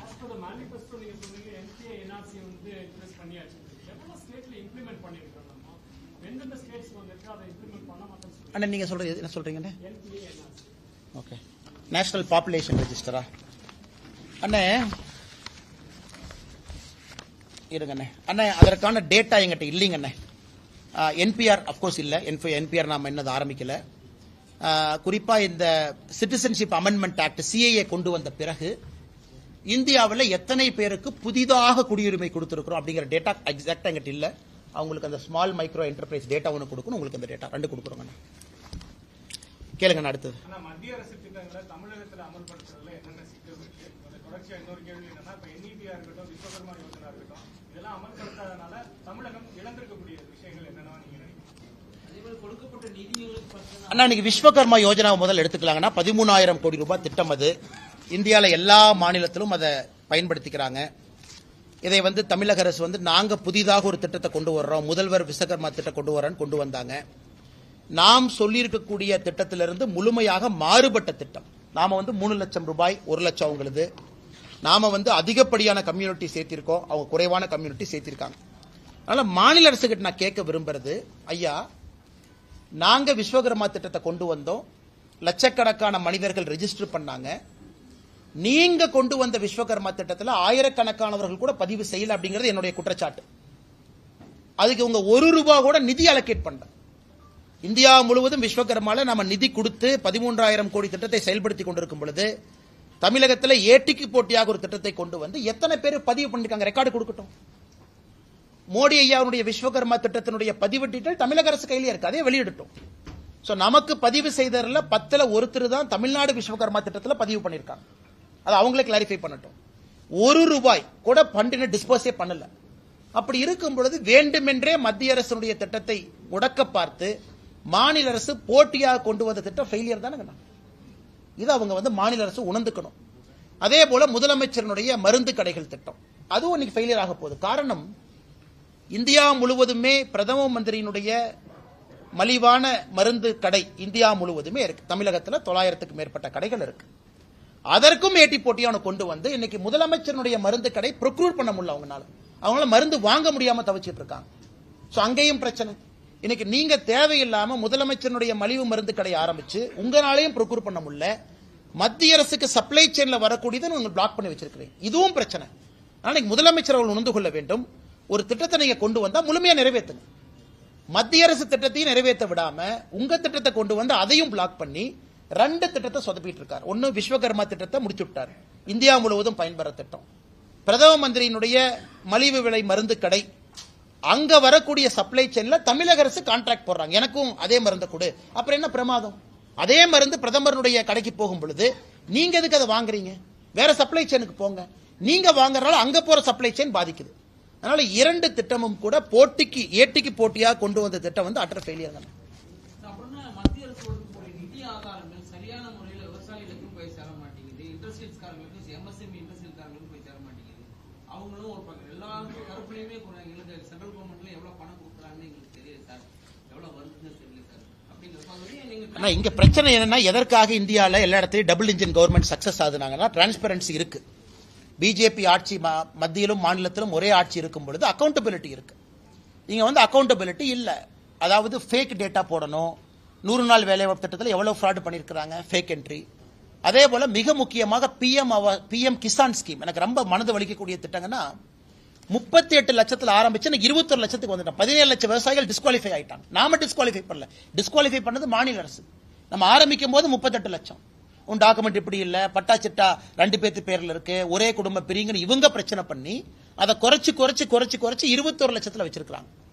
சோ மாநில அரசை பொறுத்தவரை டிரான்ஸ்பரன்சி இல்லாம பாருங்க. ஆவாஸ் யோஜனா இந்தியா முழுவதும் ஒழுங்கா போகுது. இங்க நேத்து கூட ஒரு அக்கா சொன்னாங்க, நான் திமுக காரனுக்கு பணம் கொடுத்தா தான் என்ட்ரியே போடுறான் பஞ்சாயத்து லெவல். சோ எல்லா இடத்திலும் கூட மத்திய அரசினுடைய திட்டத்தை செயல்படுத்தக்கூடாது என்கின்ற ஒற்றை நோக்கில திராவிட முன்னேற்ற கழகம் இருக்கிறாங்க. அனைத்து இடத்திலும் சப்சிடி டிரான்ஸ்பரண்டா போகும்போது இங்க மட்டும் என்ன பிரச்சனை? ஏன் அதை பண்றாங்க? கலெக்டர் ஆபீஸ்ல அக்ரிகல்ச்சர் ஆபீசர் இருக்கார், அவர் என்ன பண்றாரு? டாஸ்மாக் இன்சார்ஜா பல கலெக்டர் ஆபீஸ்ல போட்டிருக்காங்க. அவங்க வேலை தானே. அவங்க போய் உண்மையாலுமே மண்வள அடையாள அட்டை 25 கோடி விவசாயிகள் தமிழகத்தில் அது குறைவு வாங்கல. இதெல்லாம் போய் கேம்ப் போட்டு நடத்தணும். மாநில அரசு கேம்ப் போட்டு இது மத்திய அரசுடைய திட்டம், வாங்க எங்க அதிகாரிகள் உட்கார்ந்து இருப்பாங்க, ஞாயிற்றுக்கிழமை அன்னைக்கு நீங்க வாங்க கலெக்டர் ஆபீஸ்க்கு, நீங்க வந்து பதிவு பண்ணுங்க. அதான் டபுள் இன்ஜின் கவர்மெண்ட். ஒரு மாநில அரசும் மத்திய அரசும் ஒரே கட்சியில் இருக்கும்போது நடக்கும். ஆனா தமிழகம் நம்முடைய துரதிர்ஷ்டம், மாநில அரசு மத்திய அரசுடைய திட்டங்களை முடக்க வேண்டும் என்கின்ற ஒற்றை நோக்கில் இருக்கிறாங்க. அதான் பிரச்சனைங்க. அதிமுக கூட்டணி வேண்டாம் என்ற நிலைப்பாட்டில் இருந்த அண்ணாமலை தற்போது வரைக்கும் மாறல அப்படின்னு ஒரு கருத்து. ஏன்னா அமித்ஷா பங்கேற்ற மேடையில கூட நீங்க அதிமுக தலைவர்கள் குறித்து பேசல. அதே போன்று கோவையில் நடைபெற்ற இளையராஜா நிகழ்ச்சியில தளபதி ஸ்டாலின் ஐயா சொன்னவர் அதிமுக தலைவர்கள் குறித்து எந்த விதமான கருத்தும் பேசல. அண்ணே, நான் பிஜேபியினுடைய தொண்டனா, உயிர் இருக்கிற வரைக்கும் இந்த கட்சி வளர்ச்சிக்காக மட்டும்தான் நான் இருப்பேன். மற்ற கட்சி வளர்க்கறதுக்காக நான் வரல. இது ஒண்ணுங்க. செகண்ட், அதே நேரத்தில் கட்சி ஒரு முடிவெடுக்கும் பொழுது ஒரு தொண்டனாக நான் கட்டுப்படுறேங்கண்ணா. எங்களுடைய தலைவர்கள் ஒரு முடிவெடுக்கிறாங்க, தொண்டனா கட்டுப்படுறேன். சில இடத்துல எங்கே வாயை மூடிக்கொண்டிருக்க வேண்டுமோ அங்கே வாயை மூடிக்கொண்டிருக்கின்றேன், எங்கே பேச வேண்டுமோ அங்கே பேசுறேன். உறுதியாக தமிழகத்தில் அரசியல் மாற்றம் நடக்க வேண்டும் என்று நினைக்கக்கூடிய மனிதன் நான். அதே நேரத்தில் எந்த கட்சி நான் திறந்தாழ்ந்து பேசல. இளையராஜா ஐயாவை பொறுத்தவரை அவருக்கும் கலைஞர் கருணாநிதி ஐயாவுக்கும் தனிப்பட்ட நட்பு. இளையராஜா ஐயாவை நான் காலையில் எங்க பார்த்து பார்த்தேன். நம்ம மாநகரத்துக்கு வந்திருக்கிறாங்க, நம்ம வரவேற்கலாம், எப்படி இருக்கும். ஐயாவை காலையில் சந்தித்த பொழுது ஐயா ஆணை சொன்னாங்க, நீ சாயந்தரம் நிகழ்ச்சிக்கு வந்திருப்பா, வந்து பார்த்துட்டு போ வா அப்படின்னாரு. ஏன்னா இளையராஜா சொன்ன பிறகு எப்பொழுதுமே தட்டாமல் கேட்கக்கூடிய மனிதன் நான். நிகழ்ச்சிக்கு போனேன், ஐயா சொன்னாங்க சரி மேடைக்கு வாங்க அப்படின்னு. மேடைக்கு போய் பேசும் பொழுது அது அரசியல் மேடையாக நான் பயன்படுத்திக் கொள்ள விரும்பவில்லை. ஏன்னா இதே இளையராஜா ஐயா மேடையில் எத்தனையோ அரசியல் தலைவர்கள் பேசியிருக்கிறாங்க. ஆனா இளையராஜா ஐயாவை பொறுத்தவரை அவருக்கும் கலைஞர் கருணாநிதி ஐயாவுக்கும் தனிப்பட்ட நட்பு. ஏன்னா பிறந்த நாளே மாத்திக்கிட்ட நட்பு இருவருக்கும் இருக்கு, அதை எடுத்து காட்டணும். அதே நேரத்தில் எனக்கும் முதலமைச்சர் மு க ஸ்டாலின் ஐயாவுக்கும் கருத்து வேறுபாடுகள் இருந்தாலும் இளையராஜா ஐயாவை பொறுத்தவரை கடந்த ஒரு 4-5 மாதங்கள் அழகா பண்ணியிருக்காங்க. அவருடைய சிம்பனி ஆர்கெஸ்ட்ரா மிக அழகா அதை கொண்டு வந்திருக்கிறாங்க. இளையராஜாவுக்கு கொடுக்க வேண்டிய மரியாதையை மாநில அரசு கொடுத்திருக்கிறாங்க. அதைத்தான் நான் சொன்னேனோ தவிர, ஏன்னா மற்ற தலைவர்கள் பெயரை சொல்லவில்லை, அதற்காக கொச்சப்படுத்திட்டாங்கன்னு அர்த்தம் இல்லைங்கண்ணா. கலைஞர் கருணாநிதி ஐயா தனி நட்பு, பிரதமர் ஐயா இளையராஜா ஐயாவுக்கு செய்ய மாநிலத்தினுடைய முதலமைச்சர் ஸ்டாலின் ஐயாவும் செய்யறாங்க. அதை அந்த மேடையில சொல்லாம வெறும் அரசியல் மேடையாக நான் பயன்படுத்தி நாங்க அப்படின்னு சொன்னா தப்பா, அது இளையராஜாவை கொச்சைப்படுத்துவது போல் இருந்திருக்கும். அதனால் மிச்சம் யாரு மேலே காழ்ப்புணர்ச்சி இல்லைங்கன்னா, எங்கே எதை சொல்ல வேண்டுமோ நிச்சயமாக அங்கே அதை சொல்லுவேன்.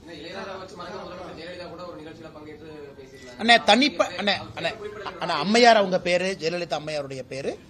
தனிப்பட்ட முறையில் அது அவங்க கட்சிக்காரங்க இருக்காங்க, எல்லாரும் சொல்லுவாங்க, பெரிய ஆளுமை அவங்க, விடுங்கண்ணா.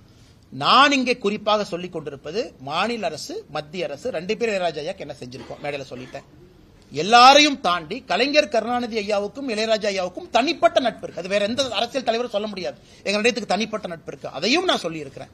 அதனால் இதுல ஒரு தலைவர் பேர் சொல்லல சொன்னாங்க அப்படிங்கிறது என்னை பொறுத்தவரை இது ஒரு விஷயம் கிடையாது. கூட்டணி ஆட்சி தான் அப்படின்னு சொல்லி பாஜக வந்து உறுதியா சொல்றாங்க. அண்ணா தமிழகத்தில் 2026 கூட்டணி ஆட்சி தான் அப்படின்னு சொல்லி பாஜக தலைவர்கள் சொல்றாங்க. ஆனா அதிமுக பொறுத்த வரைக்கும் கூட்டணி ஆட்சிக்கு வாய்ப்பே கிடையாது. அதிமுக தலைவர் நான் ஏதாச்சும் பேசினா தேவையில்லாம் பஞ்சாயத்து வேண்டாங்க, அதனால அது வேண்டாங்க. அண்ணே நான் வந்து இந்த கூட்டணி ஆட்சியில எல்லாம் பாஜக ஆட்சின்னு சொல்லிட்டு இருக்கிறேன் நான். ஆனா இன்னைக்கு நம்முடைய கட்சியினுடைய தலைவர்கள் ஒரு முடிவு எடுத்திருக்கிறாங்க. முடிவுக்கு தொண்டனாக நாங்கள் கட்டுப்படுகின்றோம். அது எங்களுடைய தலைவர் நைனா அண்ணா இருக்கிறாங்க, அவங்க எல்லாம் சொல்லுவாங்கன்னா இதுக்குள்ள நான் போக விரும்பல. எனக்கு தனிப்பட்ட கருத்துக்கள் இருந்தாலும் என்னுடைய இதயத்துக்குள்ள இருக்கட்டும், வேற வரும்போது பேசுவாங்க. அண்ணே அதெல்லாம் வரும்போது பாத்துக்கலாங்க அண்ணே. இதுக்கு பதில் சொல்ற சரியான தலைவர் வரும்போது அவங்ககிட்ட கேளுங்க.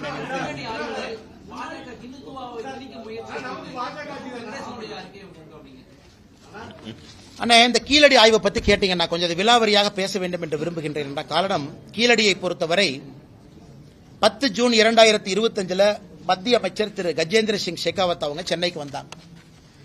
அப்ப இந்த கீழடி ஆய்வை பற்றி ஆர்கியாலஜிஸ்ட் கே அமர்நாத் ராமகிருஷ்ணன் அவர்கள் ஒரு ஆய்வறிக்கை கொடுத்திருந்தாங்க. அதை பத்தி எல்லா மீடியாலையும் சர்ச்சை பண்றாங்க.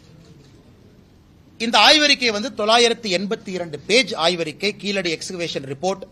இது 2014, 15, 16 செஞ்ச எக்ஸ்கவேஷன் ரிப்போர்ட்டா கொடுத்திருக்கிறாங்க. இதுல மத்திய அரசுடைய பங்கு எங்கேன்னு மட்டும் நீங்க சொல்லுங்க, நான் உங்களுக்கு டேட்டா சொல்றேன். கீழடியில் நம்ம என்ன சொல்றோம், நம்முடைய தமிழ் நாகரிகம், தொன்மையான நாகரிகத்தை பத்தி சொல்றோம். இதுவரை இந்தியாவில் புரிதல் என்னன்னா, ஹரப்பன் நாகரிகம் தான் தொன்மையானது.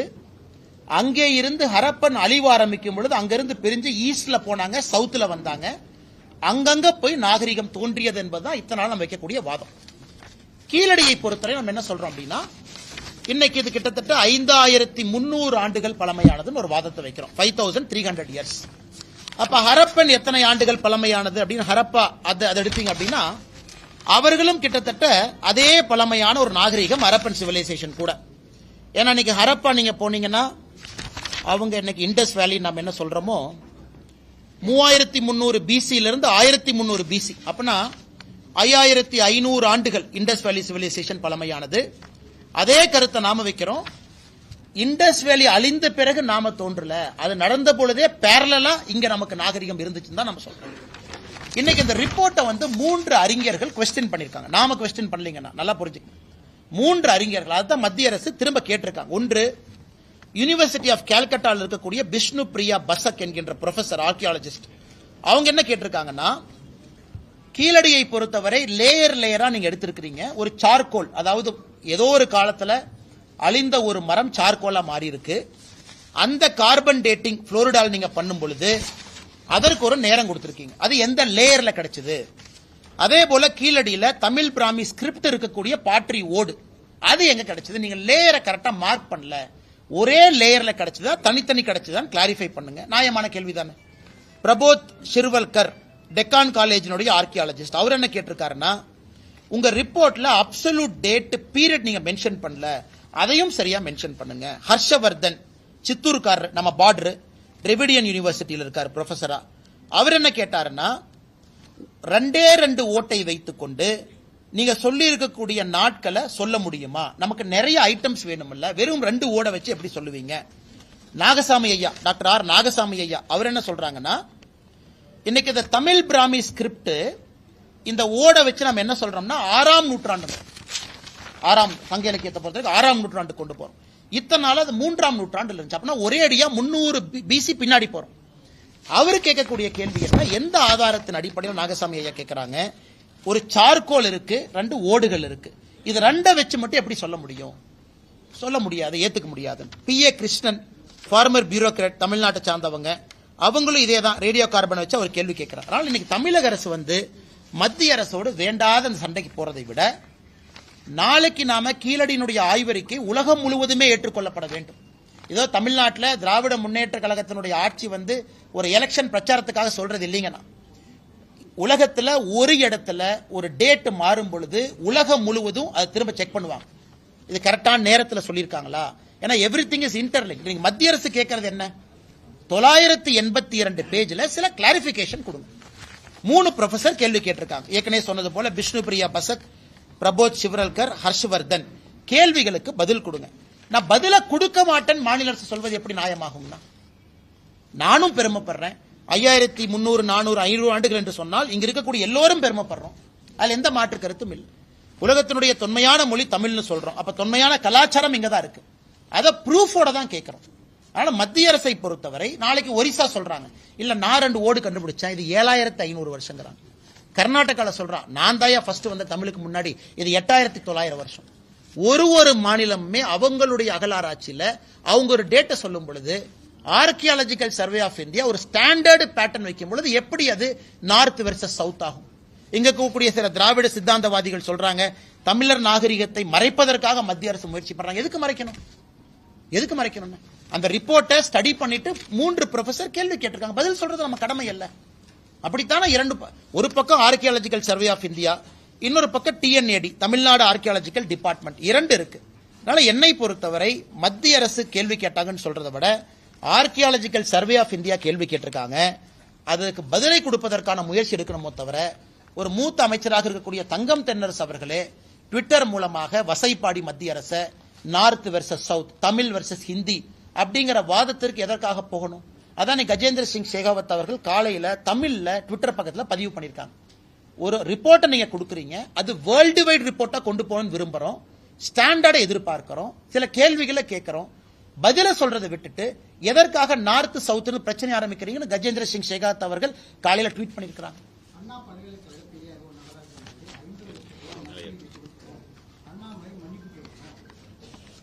இந்த மன்னிப்பு எல்லாம் கேட்க முடியாதுன்னா நான் சொல்றேன், நான் இருங்க, இதே உனக்கு இதே தான்.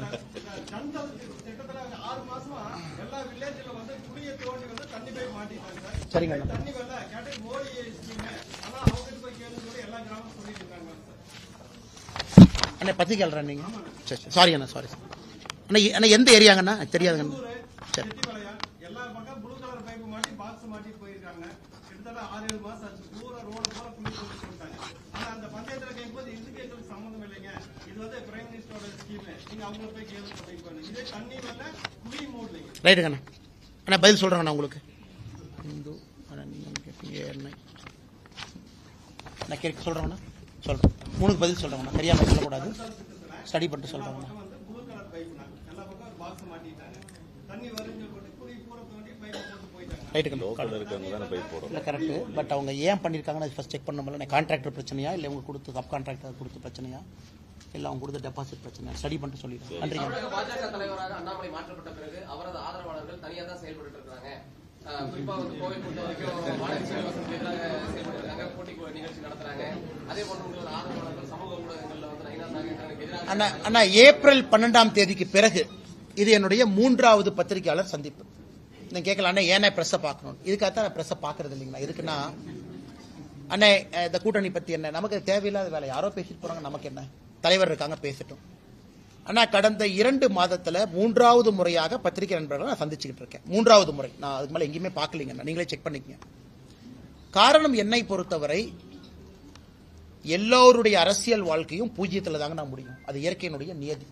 எல்லா பெரிய தலைவர்ல இருந்து பாருங்க.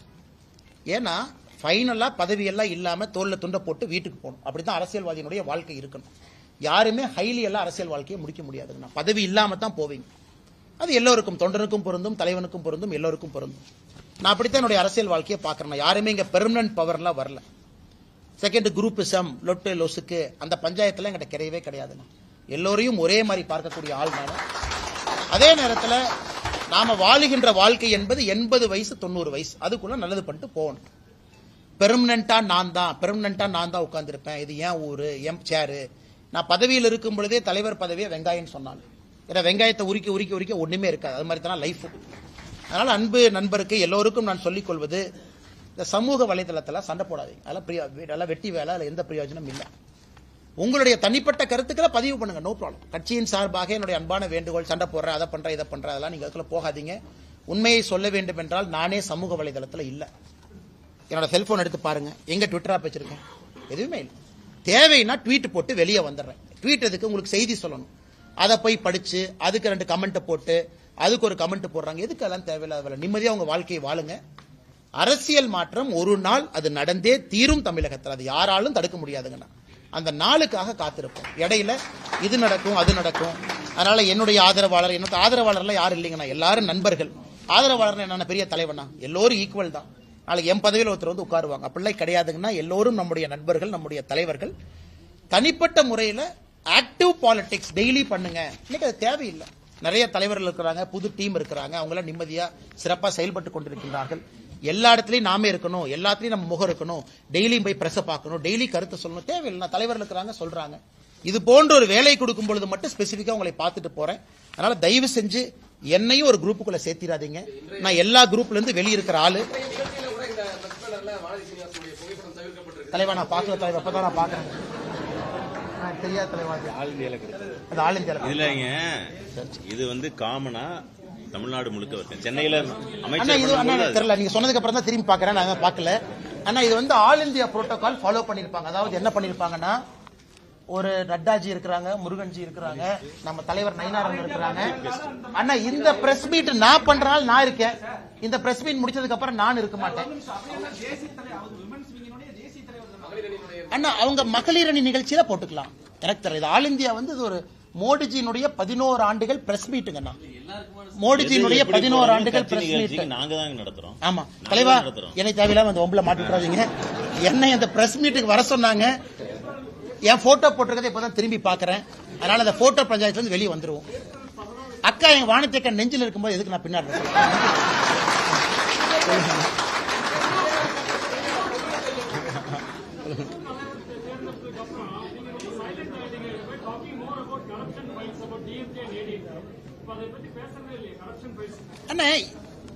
அண்ணா பேசிட்டு தானே இருக்கேன். நீங்க ஒன்னு புரிஞ்சுக்கணும்னா, ஒரு புது தலைவருக்கு மரியாதை கொடுக்க வேண்டும், புது டீமுக்கு மரியாதை கொடுக்கணும். நம்ம எங்க தேவையோ அங்கே மட்டும் பேசணும். எல்லா நாளும் எதுக்கு வந்து பேசணுங்கண்ணா? இது அகில இந்திய தலைவர் கோயம்புத்தூர்ல இந்த பிரஸ் மீட்டை நடத்தணும்னு சொன்னதுக்கு நான் வந்திருக்கேங்கண்ணா. அவ்வளவுதான். நாளைக்கு நயினார் அண்ணன் இதை செய்யணும், நான் செய்ய போறேன். மற்றபடி இப்ப நீங்க கேட்டீங்க அண்ணா யூனிவர்சிட்டின்னு கேட்டீங்க. அண்ணா யூனிவர்சிட்டியுடைய தீர்ப்புக்காக காத்திருந்தேன். தீர்ப்பு முடியட்டும் பேசுவோன்னு. இன்னைக்கு அண்ணா ஒரு கேள்வி கேட்டீங்க, பதில் சொல்றதுக்கு ரெடியா வச்சுக்கோங்கண்ணா, பதில் சொல்றேன். அதனால என்னை பொறுத்தவரை எங்க பேசுறோமோ டெய்லி அதை பேசிட்டு இருந்தா அர்த்தம் இருக்காதுல்லங்கண்ணா.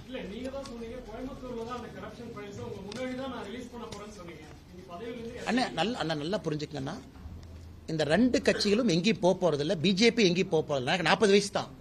40 வருஷம் அரசியல் பண்ணுவேன். தமிழ்நாட்டில் அரசியல் மாற்றங்களை தெளிவா இருக்கேன். ஊழலை ஒழிக்கணுங்கிற தெளிவா இருக்கேன். அப்பப்ப ஒரு ரிவர்ஸ் கியர் தேவைப்படுது, அப்பப்ப பாஸ் தேவைப்படுது. எல்லாமே தன்னிச்சையாக நான் செயல்பட்டேன் அப்படின்னா அப்புறம் நானும் ஒரு குரூப் உள்ள சேர்ந்துக்குவேன். இன்னைக்கு நான் தொண்டனா இருக்கேன். தொண்டனுடைய அழகு என்னவோ அதை மட்டும் நான் ஃபாலோ பண்றேன். கட்சியினுடைய தன்மை எனக்கு புரிஞ்சிருக்கேன். எந்த நேரத்தில் எதை கையில் எடுக்கணுமோ அந்த சூழ்நிலைக்கு கையில் எடுக்கிறோம். இன்னைக்கு என்ன பேசணுமோ அதை பேசுறேன்.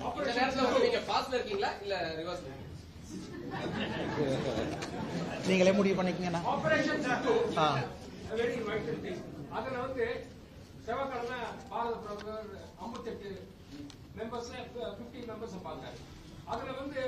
பாடி லாங்குவேஜ்ல எல்லாத்தோட நல்லது கனிமொழி அண்ட் சசி தரூர் கூட இருந்தாங்க. அவங்க கட்சிக்காரங்களே அவங்கள ஃபெலிசிட்டேட் பண்ணல. பட் யூனிட்டி அண்ட் டைவர்சிட்டி நான் படிச்ச ஸ்கூலோட இதுதான் அவங்க யூஸ் பண்ணாங்க. வேர்ல்டு பூரா மோதியை பாராட்டி இருக்காரு. சோ எதிர்கட்சிக்கு தலைவர்னு பார்க்கல. they have done a tremendous job worldwide. ஆனால் கனிமொழி அவர்களை பொறுத்தவரை she is a very erudite politician. நிறைய அறிவு சார்ந்த ஒரு அரசியல்வாதி. அவங்க இந்தியாவோட இன்ட்ரெஸ்ட்டை நல்லா ரெப்ரசென்ட் பண்ணாங்கன்னா மிகச்சிறப்பாக பண்ணாங்க. அதே போல அந்த பிரீஃபிங் முக்கியமான நாடுகளுக்கு சசி தரூர் அவங்க போனாங்க. He is also very fantastic politician. நல்லா பண்ணாங்கன்னா மணிஷ் திவாரி உட்பட சுப்ரியா சூலே உட்பட எல்லாரும் நல்லா தான் சிறப்பாக பெர்ஃபார்ம் பண்ணிட்டு வந்தாங்க. இதுல அரசியல் இல்லை. சிந்தூரை பொறுத்தவரை எல்லோரும் ஆதரவு கொடுத்தாங்க. சிந்தூர் முடிந்த பிறகு சிந்தூரை பத்தி எல்லாரும் வெளியே போய் பேசுறாங்க. அப்படித்தான் நான் பாக்குறேங்கன்னா. இதுல தனிப்பட்ட முறையில் தமிழகத்தினுடைய எம்பிக்களாக அண்ணன் தம்பிதுரை அவர்கள், அக்கா கனிமொழி அவர்கள் 2 பேரும் பிரதமரா அவருடைய வீட்டில் போய் பார்த்தாங்க. எல்லோருமே இதை பொறுத்தவரை நாம் பாராட்டி ஆக வேண்டும்.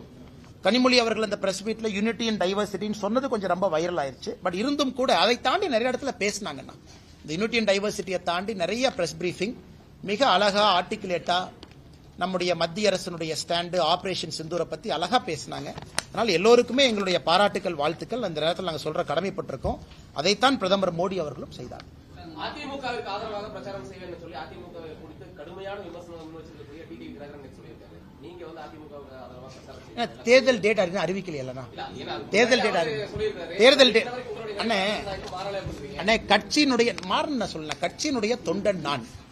கட்சி சொல்றத நான் செய்ய போறேன். கட்சி என்ன செய்யும் சொல்லும் போது நான் சொல்ல போறேன். தேர்தல் வரட்டும், கூட்டணி ஃபார்ம் ஆகட்டும், எல்லோருமே நம்முடைய அஜெண்டா செட் ஆகட்டும், நேரம் வரும்போது பேசுவாங்க. இன்னைக்கு எதுக்குங்கண்ணா? எதுங்கண்ணா?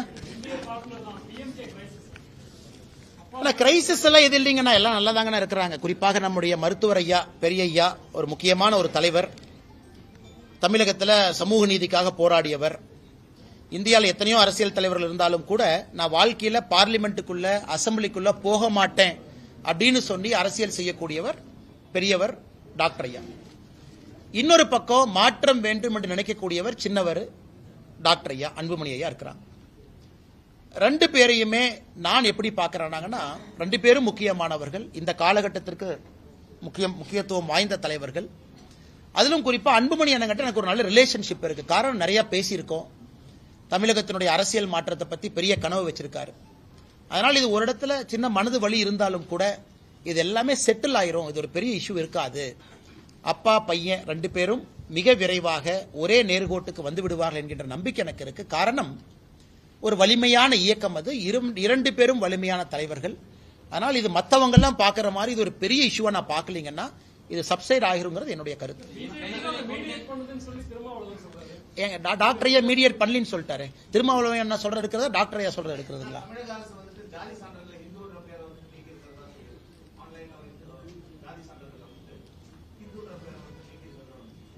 அண்ணா இது ஒரு கான்ட்ரவர்சி நேற்று வந்துச்சு. பட் அவங்க கிளாரிபிகேஷன் இல்லைன்னு சொன்னாங்க இல்லைங்களா? பட் அது எல்லாத்தையும் விடாது அந்த மாதிரி இருக்குன்னு தான் சொல்றாங்க. தமிழக அரசு இல்லைன்னு ஒரு கிளாரிபிகேஷன் கொடுத்தாங்க. ஆனா ஆன்லைன்ல ஹிந்துங்கிற வார்த்தை இல்லை, அது வந்து கிளரிக்கல் எரர்ங்கிறாங்க. ஆனால் என்னை பொறுத்தவரை இது நீக்க முடியாதுங்கன்னா காரணம் தமிழக அரசுக்கு அந்த பவர்ஸ் கிடையாதுங்கண்ணா. இந்த சென்சஸ் அது எல்லாமே மத்திய அரசினுடைய கட்டுப்பாட்டில் இருக்கக்கூடிய விஷயங்கள், வார்த்தைகள்லாம் அவங்க மாற்ற முடியாது. அதனால் எனக்கு தெரிந்து தமிழக அரசு செய்வதற்கான சாத்தியக்கூறுகளே இல்லை. அது மிஸ்டேக்கா மட்டும்தான் இருந்திருக்கும். சொல்லுங்க சொல்லுங்க அண்ணா. ஆமாண்ணா.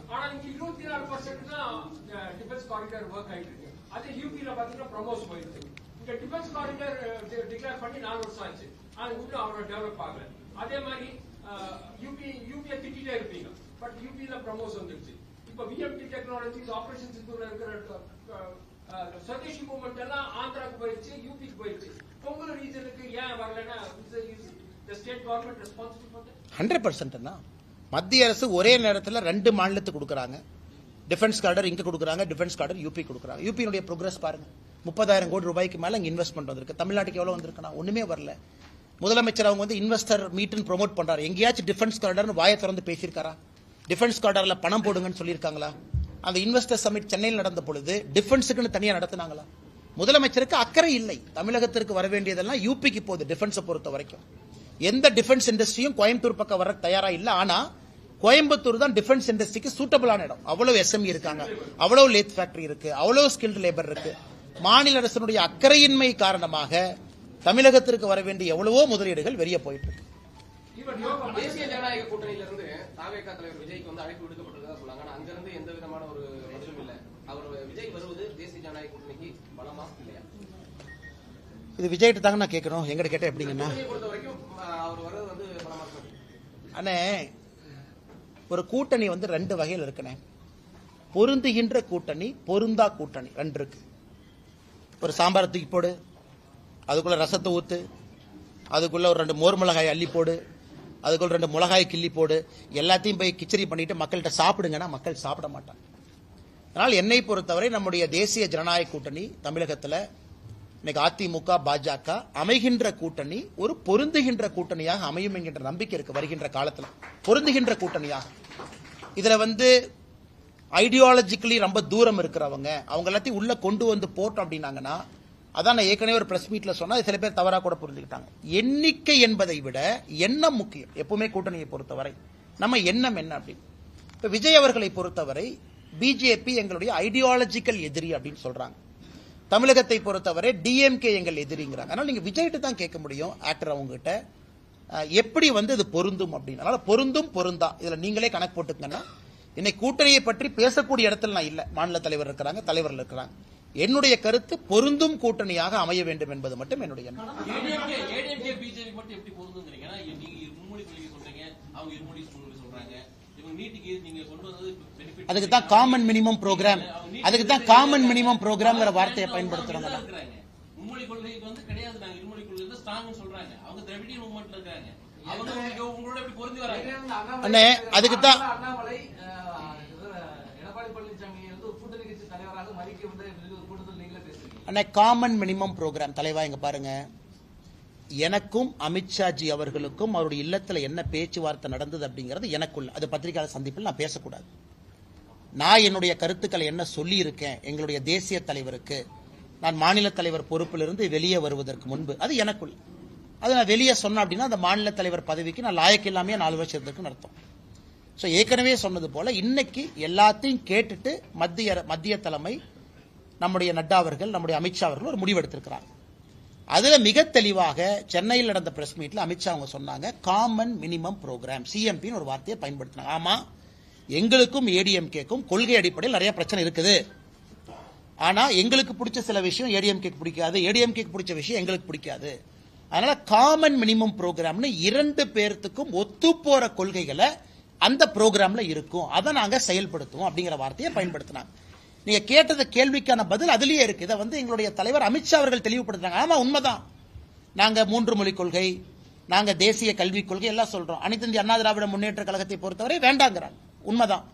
அதனால இந்த கூட்டணியை பொறுத்தவரை காமன் மினிமம் ப்ரோக்ராமோட தான் நாங்க வர்றோம் அப்படின்னு சொன்ன பிறகு இதற்கு மேல நான் என்ன பதில் சொல்றேன்னா, பிஜேபி அதிமுக ஆட்சி வந்தாலுமே ஏடிஎம்கேவோட ஸ்டாண்ட்ல இருக்கக்கூடிய அந்த இருமொழி கொள்கை தான் இருக்கும் அப்படின்னு ஒத்துக்கலாமா? அது இரண்டு கட்சி தலைவர். நான் இந்த ஒரு நிமிஷம் சொல்ற கேளுங்க. சொல்ற கேள்வி கேட்கக்கூடிய ஆர்வத்தை பதில் சொல்லும் போது கேட்கக்கூடிய ஆர்வத்தையும் நீங்க காட்டணும். கேள்வி கேட்கும்போது எவ்வளவு ஆர்வமா கேட்கறீங்க.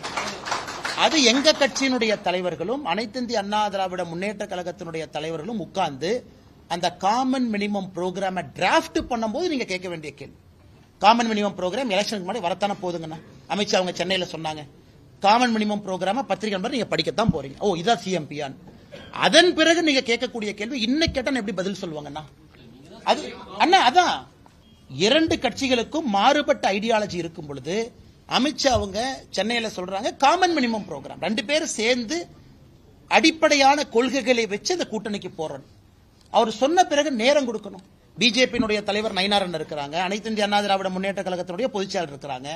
ஒரு கமிட்டி போடுவாங்க, அவங்க உட்காருவாங்க, சிஎம்பியை டெவலப் பண்ணுவாங்க, நம்ம முன்னாடி வைக்க போறாங்க. இன்னைக்குன்னா அந்த பொறுப்புல சிஎம்பி என்னன்னு சொல்ற பொறுப்புல நான் இல்ல. அது அந்த பொறுப்புல தலைவர்கள் இருக்கிறாங்க.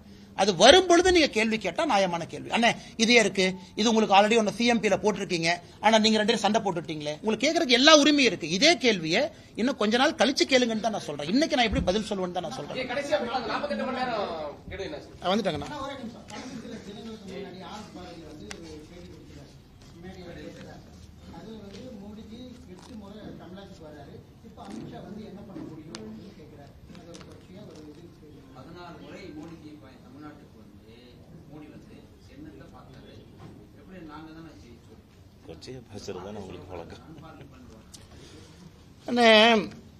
ஆர்.எஸ். பாரதி அவர்களை பொறுத்தவரை சில பேர்ல அரசியல் ரிட்டையர்மெண்ட் ஏஜ் வைக்கணுங்கண்ணா, 70, 65, 75 அப்படின்னு. அந்த ரிட்டையர்மெண்ட் ஏஜை தாண்டிட்டோம் அப்படின்னா புத்தி பேதலித்து விடும் என்பதற்கு ஒரு ப்ராப்பரான உதாரணம் ஆர்.எஸ். பாரதி. அதாவது ஏஜெல்லாம் தாண்டி இன்னும் அறிவாலயத்தினுடைய கொத்தடிமையாக, நான் அதுக்கு பதில் சொல்லணும் கரெக்டா கேட்டீங்க, அறிவாலயத்தினுடைய வாசல்ல கொத்து. அவர் வயசு என்னங்கண்ணா? என் வயசு என்ன? என் வயசுக்கு ஆர்.எஸ். பாரதி ஐயா பத்தி அதெல்லாம் பேசவே கூடாது. ஆனா அவர் பேசக்கூடிய வார்த்தை நான் கோயம்புத்தூர் பார்த்த அந்த பப்ளிக் மீட்டிங் முடிச்சுட்டு பிரஸ் மீட்ல அவ்வளவு தரம் தாழ்ந்த வார்த்தைகளை பயன்படுத்துறார். இதுக்கு தான் டங் கண்ட்ரோல் இல்ல, நாவடுக்கம் இல்ல. அவங்கெல்லாம் அந்த ரிட்டையர்மெண்ட் ஏஜ் வந்தோடனே வீட்டுக்கு கிளம்பி போயிடும். அதனாலதான் நம்முடைய சம்பிரதாயத்தில் சொல்லுவோம் வானப்பிரஸ்தம்னு சொல்லுவோம். வனப்பிரஸ்தம், அதாவது காட்டுக்கு போயிருப்ப எல்லாத்தையும் விட்டுட்டு. தொடர்ந்து அரசியல் இருந்தா வரக்கூடிய பிரச்சனைகள் தான். அதனால அவர் கேட்ட அந்த கேள்விகளுக்கெல்லாம் பதில் சொல்லி நான் கொச்சைப்படுத்த விரும்பலீங்கண்ணா. சரிங்க ஐயா. அண்ணா இந்த முருகர் மாநாட்டை பொறுத்த வரைக்கும் இந்து முன்னணி அமைப்பினுடைய தலைவர் அண்ணன் காடேஸ்வர சுப்பிரமணியம் அவர்கள், இந்து முன்னணி தோழர்கள், நம்முடைய பாரதிய ஜனதா கட்சியினுடைய தலைவர் நயினார் அண்ணன், தமிழிசை அக்கா, முருகன் ஐயா எல்லாம் எவ்வளவு அட்வர்டைஸ்மெண்ட் பண்றோம்னு நினைக்கிறாங்களோ அதை விட திமுக 100 மடங்கு அட்வர்டைஸ்மெண்ட் பண்ணி விட்டாங்க. இது மக்கள் பட்டியல் எல்லாம் போய் சேர்ந்துருச்சு. அதனால இந்த நேரத்தில் ஜூன் 22ஆம் தேதி மதுரையில் நடக்கக்கூடிய முருகர் மாநாட்டுக்கு இலவசமா அட்வர்டைஸ்மெண்ட் கொடுத்துட்டு இருக்கக்கூடிய காங்கிரஸ் கட்சிக்கும் திராவிட முன்னேற்ற கழகத்துக்கும் எல்லா திராவிட கழகங்களுக்கும் என்னுடைய நன்றியை தெரிவிச்சுக்கிறேன். ஏன்னா நிறைய நேரம்னா negative publicity is the best publicity. தப்பா பேசவே மக்கள் அது உண்மையை புரிஞ்சுக்குவாங்க.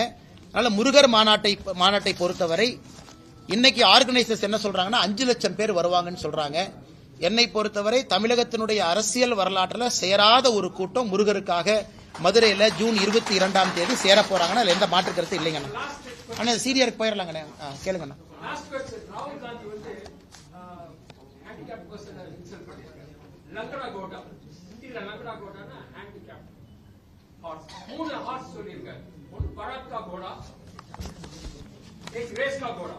तीसरा लंगड़ा घोड़ा all India handicap association has filed complaint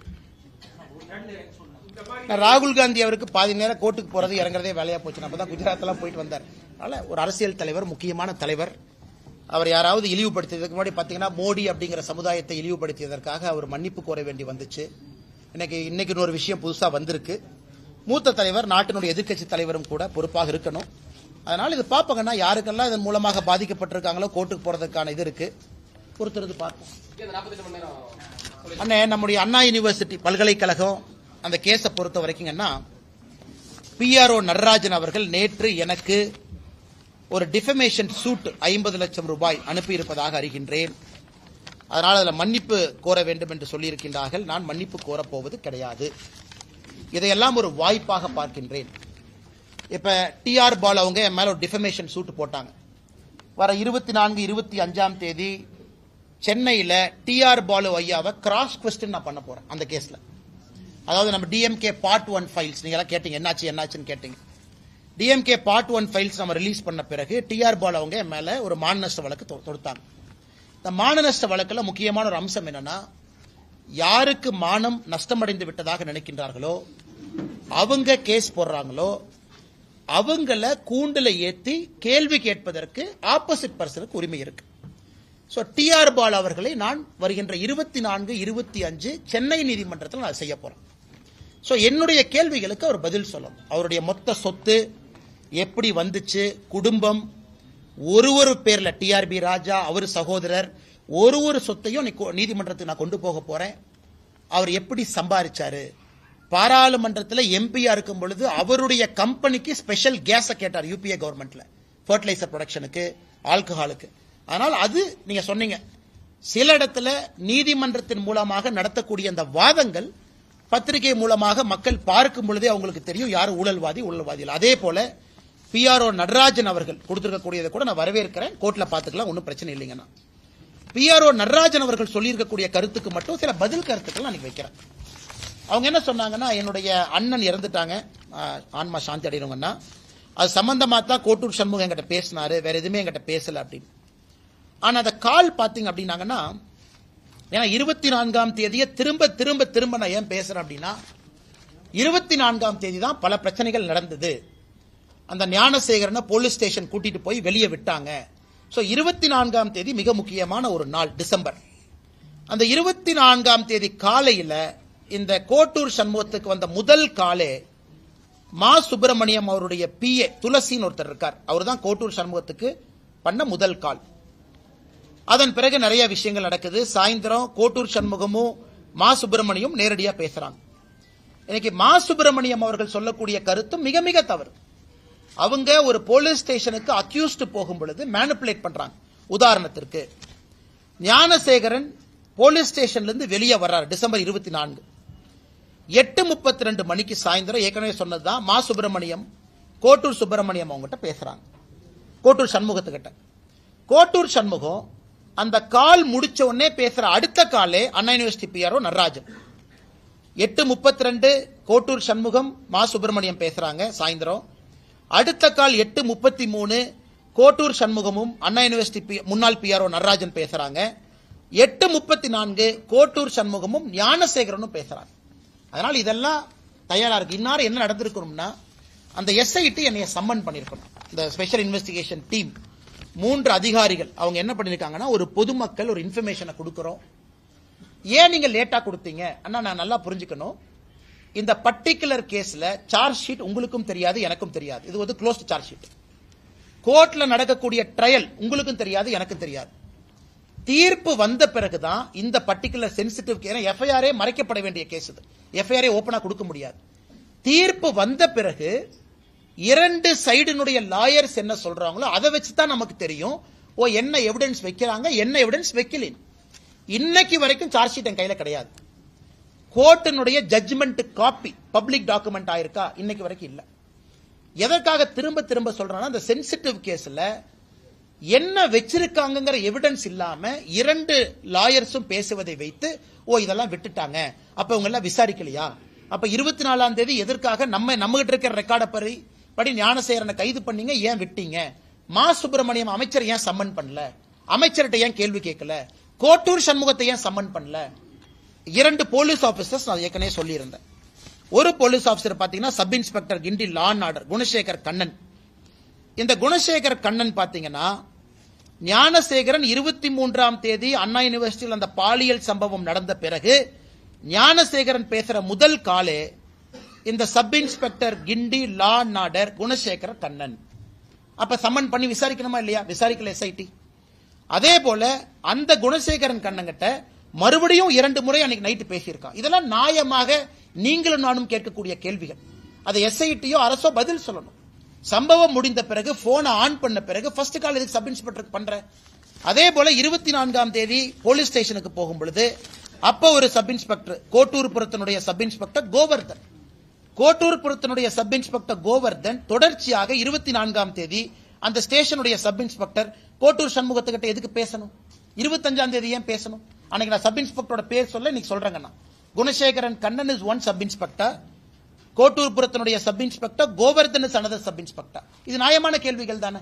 இதை எஸ்ஐடி பதில் சொல்லணும். அன்னைக்கு மா சுப்பிரமணியம் அவர்கள் நான் சும்மா பேசினங்கிறார். இந்த சம்பவம் முடிந்து அடுத்த 5 நாள் பேசவே இல்லை. 24ஆம் தேதி மட்டும்தான் கோட்டூர் சண்முகத்திட்ட பேசுறாரு. ஹெல்த் மினிஸ்டரா இருக்காரு. எதுக்கு பேசுறாரு? வெளியே வந்த பிறகு எதுக்கு பேசுறாரு? 24ஆம் தேதி காலையில் ஒரு பிஏ துளசி கோட்டூர் சண்முகத்தில் எதுக்கு பேசணும்? நம்ம எல்லாத்துக்குமே 25ஆம் தேதி தான் தெரியும் நான் சம்பவம் நடந்திருக்குன்னு. 24ஆம் தேதி போலீஸ் அவங்களை பிக் பண்ணும் பொழுது எதற்காக இவ்வளவு உரையாடல் நடக்கணும்? இதைத்தான் தொடர்ச்சியா வைக்கிறோம். எனக்கு அண்ணா யூனிவர்சிட்டி முன்னாள் பிஆர் நடராஜன் சொல்றாரு, இல்ல எங்க அண்ணன் இறந்ததுக்காக பேசுனாங்கன்னா அது ஏத்துக்கவே முடியாதுங்க. அண்ணன் இறந்திருக்கலாம், ஆனா பேட்டர்ன் ஆஃப் கால்ஸ், அண்ணா யூனிவர்சிட்டியில் அவருக்கு இருக்கக்கூடிய ஆளுமை, வெளியே வந்த பிறகு கூட அண்ணா யூனிவர்சிட்டியினுடைய கேட் கண்ட்ரோல், அதெல்லாம் கோர்ட்டுக்கு அவர் போகட்டும்.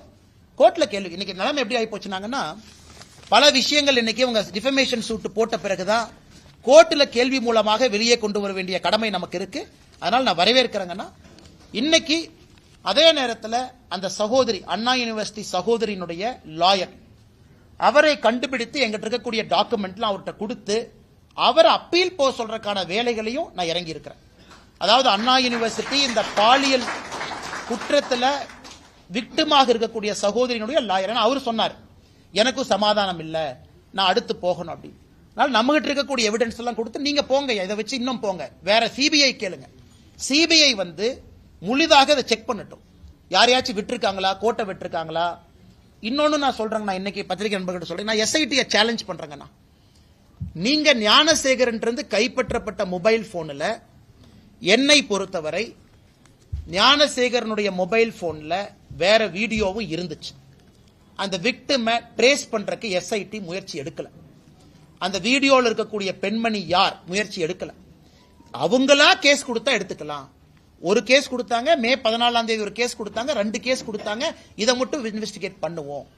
ஞானசேகரனுடைய மொபைல் போன் தமிழ்நாட்டினுடைய ஃபொரன்சிக் லேபுக்கு போயிட்டு வந்த பிறகு அந்த போன்ல வேற வீடியோஸ் இருந்துச்சு. அப்ப எஸ்ஐடி முயற்சி எடுத்து அந்த பெண் யார் அப்படிங்கிற ட்ரேஸ் பண்ணி அவங்க கிட்ட கம்ப்ளைண்ட் வாங்க வேண்டிய பொறுப்பு எஸ்ஐடிக்கு இருக்கு. அதை செய்யல. அதனால எஸ்ஐடி என்னைய சம்மன் பண்ணிட்டு நான் பேசுறேன். I am ready. எப்படி சொன்னீங்க? எஸ்ஐடி அதிகாரி சம்மன் பண்ணிட்டு எஸ்ஐடி ஆபீஸுக்கு போறேன். இந்த அடிப்படையில் சொன்னேன். அந்த வீடியோவை ஏன் நீங்க வந்து ஃபாலோ அப் பண்ணி அவங்ககிட்ட ஒரு கம்ப்ளைண்ட் வாங்கல, அதையே மறைச்சிங்க. அதனால எஸ்ஐடி இந்த பிரச்சனையை பொறுத்தவரை கோர்ட்டை பொறுத்த வரைக்கும் கோர்ட்டு கிட்ட நீங்க கொடுக்கிற எவிடன்ஸ் வச்சுதான் கோர்ட்டு பேசுவாங்க. கோர்ட்டுக்கு எல்லா எவிடன்ஸும் கொடுக்க மாட்டாங்க.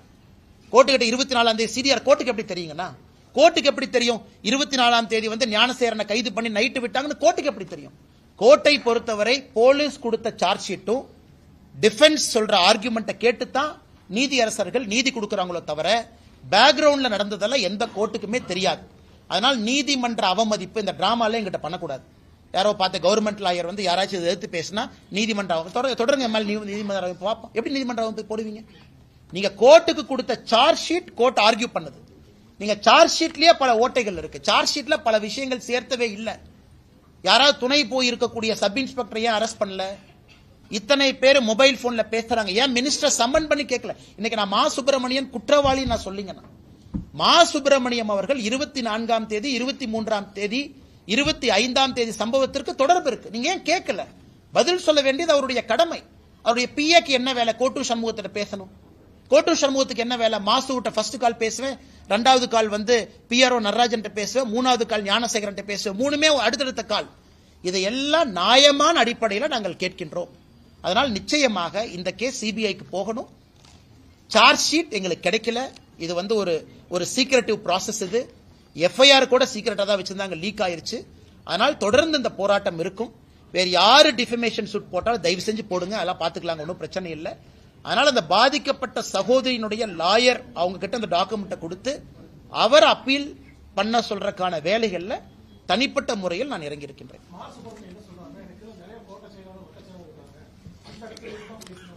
அண்ணா 24ஆம் தேதி 25ஆம் தேதி பேசின கால் மா சுப்பிரமணியம் அவருடைய மொபைல் போன்ல இருந்து கோட்டூர் சண்முகத்துக்கு டைரக்டா பேசின ஒரே நாள் 24ஆம் தேதி தான்.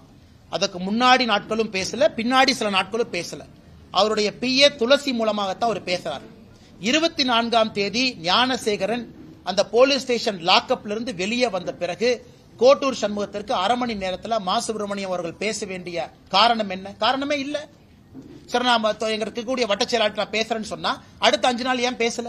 அதுக்கு முன்னாடி 5 நாள் ஏன் பேசல? அதனால மா சுப்பிரமணியம் அவர்களை பொறுத்தவரை இதெல்லாம் பதிலளிக்க வேண்டிய கடமை இருக்கு. எங்க சொல்லணும்? எஸ்ஐடி சொல்லணும்.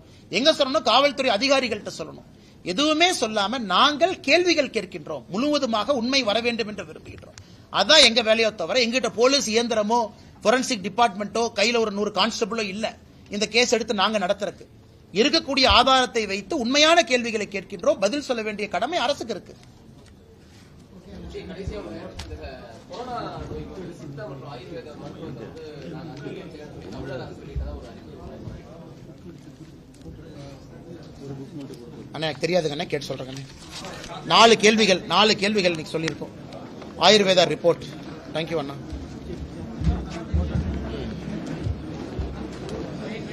நீங்க மட்டும் வச்சிருக்கிற மாதிரி போட்டோ வேணுங்களா? அண்ணா வேண்டாண்ணே, எல்லாம் நிப்பேன். இது எல்லாம் நிப்பேன் அண்ணா, எல்லாம் நிப்பேன். வாங்க.